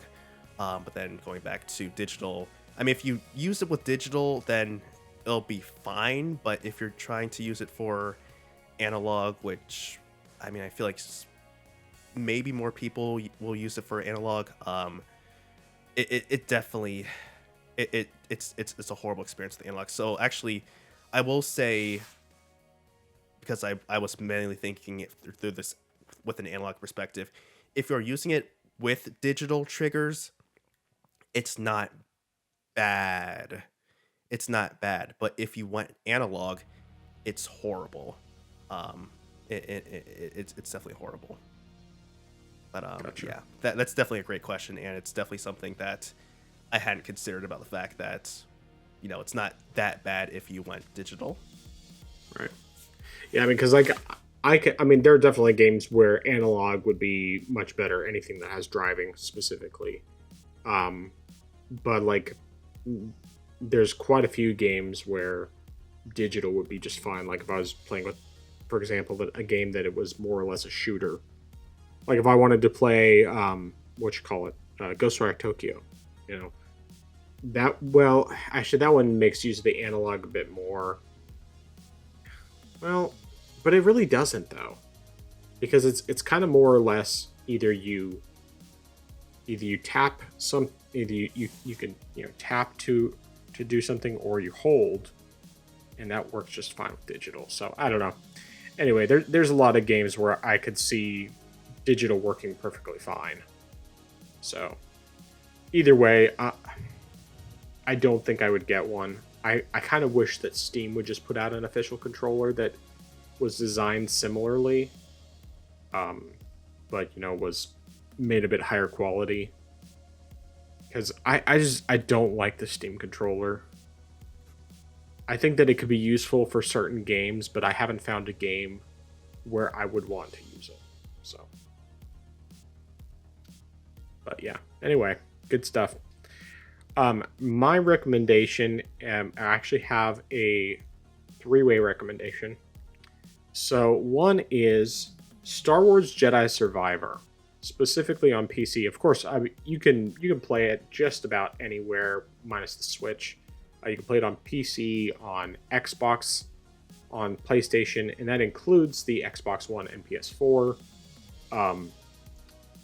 And it's a solid game from everything I've played so far. It seems to be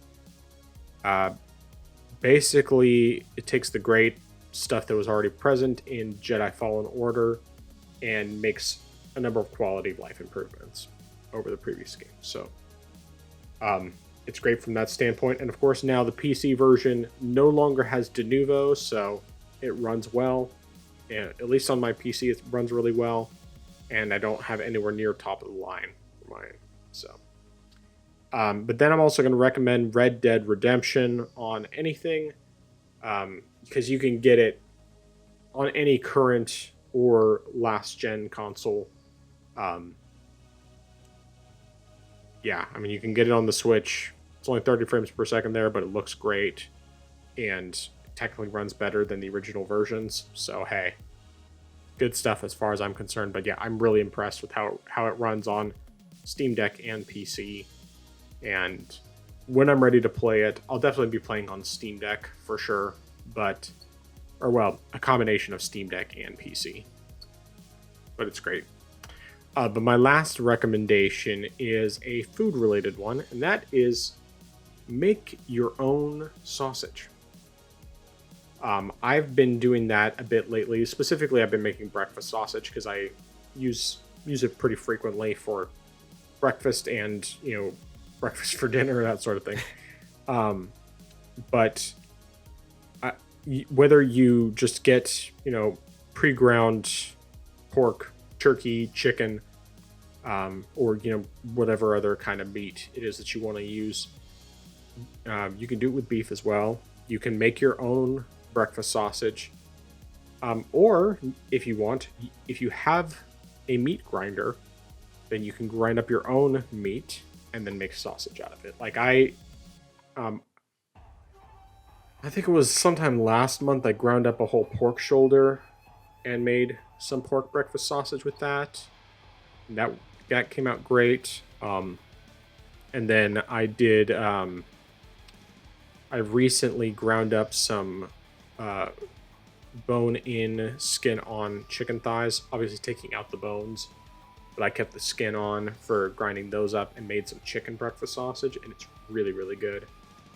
I've done it with pre-ground turkey as well, but that's more expensive than chicken, and um, well, I think it's probably leaner. It's also just like I like chicken a lot, and it's cheaper. So, but yeah, I ground up those chicken thighs, made them into chicken breakfast sausage, and it's been great so far.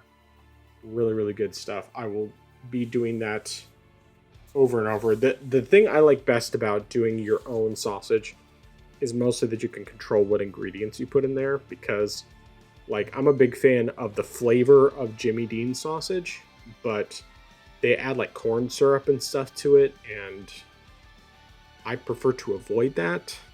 So, and I know that anyone watching might be like, "Oh, you're a fatty. Why do you care about something being quote unquote healthy?"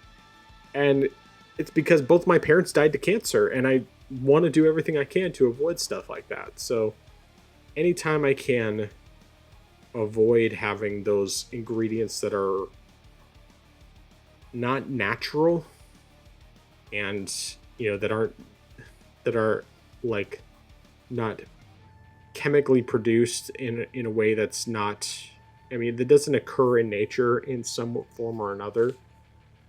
um anyway, point is that I try to avoid stuff like that as much as I can, and I haven't completely avoided it because it's not easy to do, at least not right now, as long as food industry can continue to put what's essentially poison in their food. Um, we'll see what happens with the changes that are being proposed by RFK Jr., but not going to get into that. Point is that it's good to make your own sausage. It's worth it. It's very easy to do, and um, ultimately it's cheaper too, less expensive. So that's what I got for recommendations. Question. Hmm. Do you make yours as patties or links? Neither, actually. I just do it. I just cook it as crumbles because, like, I'll do breakfast burritos frequently. Breakfast burritos, breakfast tacos, that sort of thing. Sometimes I will make patties out of it. I like links, but without having some sort of casing for them, it's kind of more of a hassle than it's worth. So, um, yeah, I like sausage patties. I like sausage links, but most of the time it ends up being more trouble than it's worth, unless I'm specifically making it for something like breakfast sandwiches or that sort of thing. Otherwise, I just do it as crumbles and go from there. It is good though putting sausage crumbles in pancakes, in pancake batter, and then just cooking it up that way. Or same thing with bacon. Obviously, bacon and pancakes is amazing, especially the homemade bacon. But, yep. All right, nice. All right, dissuasions. So my dissuasion is going to be: do not buy the Steam Hori pad.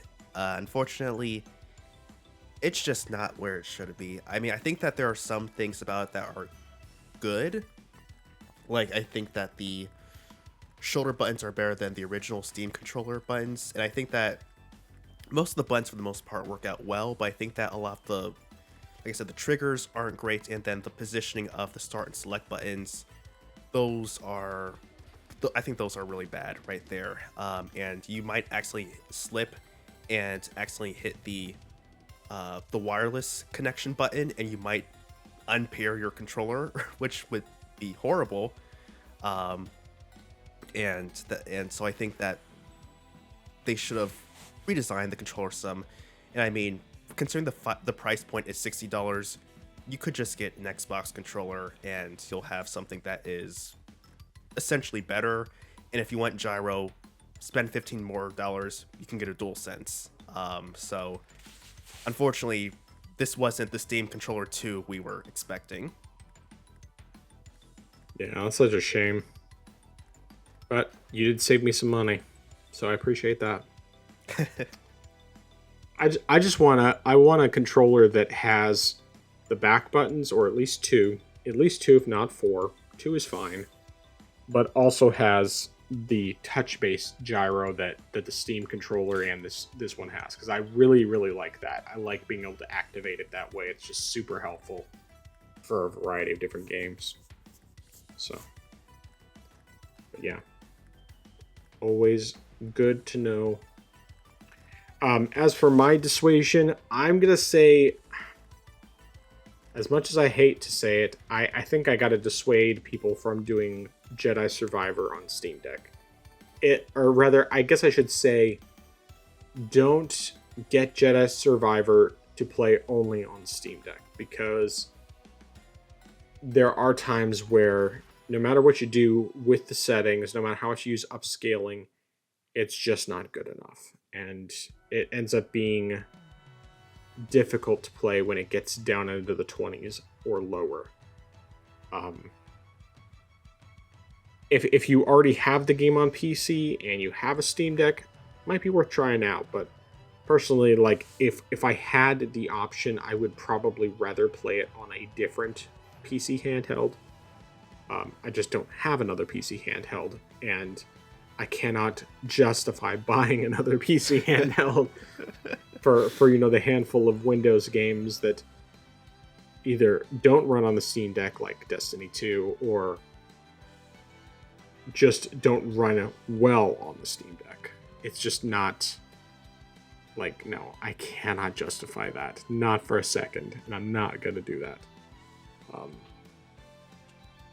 Not unless, like, now, if Lenovo decides that they want to send me the next version of their Lenovo Legion Go, I would be happy to take it. Same with the ROG Ally. I mean, even though they just put out the Ally X, but or if Steam wanted to send me the Steam Deck 2 whenever that happens, which thankfully they have said they're not planning to do one anytime soon, because they don't want to. Because they're good guys and they don't want to be mean to their customers, essentially. But yeah, so that's what I got. Yeah, I guess just one further caveat with that is that if you are okay with the frame rate occasionally dropping to very low levels to where it could be unplayable, then by all means go for it. Like, I'm far more accepting of the low frame rates than a lot of people are. But I know that, like, initially when I was trying to play Horizon Forbidden West on Steam Deck, I was okay with it, and then it just got worse. And it got to the point where it's like, I can't do this anymore. Same goes with Starfield. Although Starfield, really, that was less the issue, and it was more just that I kind of got bored with it and decided to drop it so that I would have more room on my Steam Deck, since it takes up over 100 gigs space. But anyway, that's all I got. All right, where can people find you? They can find me on my channel, I am Xeracon. That's IAMXERACON. So youtube.com/@IamXeracon. I put out a video earlier today, or Wednesday, when this video goes out, just giving the full unboxing and then also my full impressions of the Steam Holy Pad and what you can sort of expect with that. Obviously, I just dissuaded you from buying it, but you can just see my full rundown of everything there. Indeed. Well, you can find me on my YouTube channel at TheFrozenGamer87. That is obviously my gaming channel. I just put out a comparison between the Steam Deck OLED and the Switch OLED for Persona 5 Royal. That is, without question, the best looking comparison I've done so far, having found a better location and getting much better understanding of camera settings to just make the picture look better. So go check that out. It's a cool comparison to see the two up against each other. I can just basically tell you as a TLDW that the Steam Deck runs at a near locked 60 frames per second. Basically, the only time it drops is in cutscenes occasionally or in transitions, and even then it's only down to like 57. Gets about 3.5 hours of battery life, and the that's with all the settings maxed out by default. The Switch has less detail on the 3D character models and environments, sometimes a little more blurry on that side of things, and is 30 frames per second, but I think it has a longer battery life, even though obviously the Steam Deck, if you really want to get that, if you don't mind the 30 frames per second, which is what the game shipped as originally, you can easily limit the game to 30 frames per second and probably increase the battery life to match that of the Switch, while still getting better picture and sound and all that. Either way, though, the game is amazing. You should play it no matter what, and yeah, it's totally worth it. But there's not going to be a comparison coming out next week, just because I'm not going to have time to... I haven't had time, and I won't have time to get the Red Dead Redemption stuff recorded. But that is the next comparison I'm planning to do. Red Dead Redemption will be a great one to look at for the two systems. I'm very much looking forward to that, especially because it will probably be one that takes a lot less time to put together. So, very happy about that part as well. Yeah, let's see here. Of course, then I also have my YouTube cooking channel, Not Authentic But Delicious. That's YouTube at NABD Cooking. I did not put out a recipe this week because I haven't yet done the voiceover recording for the sections of this particular recipe that I'm putting together. I did start working on the edit this evening. I just didn't get very far into it, and I haven't done any of the voiceover recording. But the plan is, of course, to, God willing, have that out next Wednesday. And so that is going to be for a buffalo chicken mac and cheese. And it's a very good recipe, very easy to make, very, very delicious.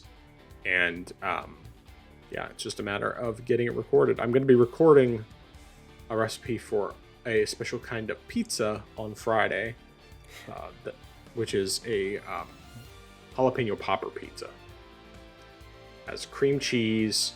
Cream cheese is the sauce, and then a mixture of mozzarella and cheddar cheese, and then topped with homemade bacon and homemade pickled jalapenos. And then after baking, drizzle of hot honey. It's so good. So good. But I'm looking forward to making that one again. So, but yeah, that's what I have for that. Now, of course, we have the YouTube channel for the Orange Box Podcast. That is where you can see our beautiful faces. And you can also see clips from any games we've been playing, as well as clips from other things we might be talking about, especially if there's trailers and that sort of thing that came out for games that that have recently been revealed or just recently got a new trailer, that sort of thing. And that normally comes out 7 a.m. Central Time every Friday morning, as long as I don't have issues with processing or with getting stuff uploaded properly. I have had issues with that lately, but I think I hopefully have resolved it. So hopefully it won't be an issue again for a while, as long as Premiere doesn't like keep being stupid. But that's normally the plan. Of course, more likely than not, you are probably, if you are listening to this, you are probably listening to the audio only version, which is on every major podcast platform, including Apple Podcasts, YouTube Music, Spotify, Deezer, iHeartRadio, Pandora, Amazon Music, It's all over the place. You can find it just about anywhere. It comes out every Friday at 12 a.m. Central Time, and between both the audio and video versions, the experience is largely the same, other than whether or not you see stuff. I mean, you're getting music regardless, background music from a variety of video games, including, of course, stuff from the likes of Persona 5 and Shin Megami Tensei 5 and Octopath Traveler and my brain's not working. Persona 3 Reload. Yeah, that's one of the big ones. It's in there all the time.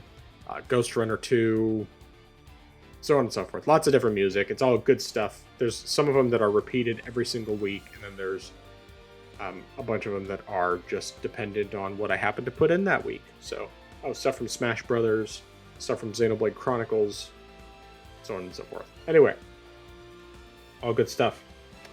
And if you want to contact us at all, in addition to commenting on the video version of the podcast, which is, of course, an option, that's really the best way, or one of the best ways. Man, I can't think tonight. You can contact... my goodness, what is up with me? You can comment on the video version of the podcast.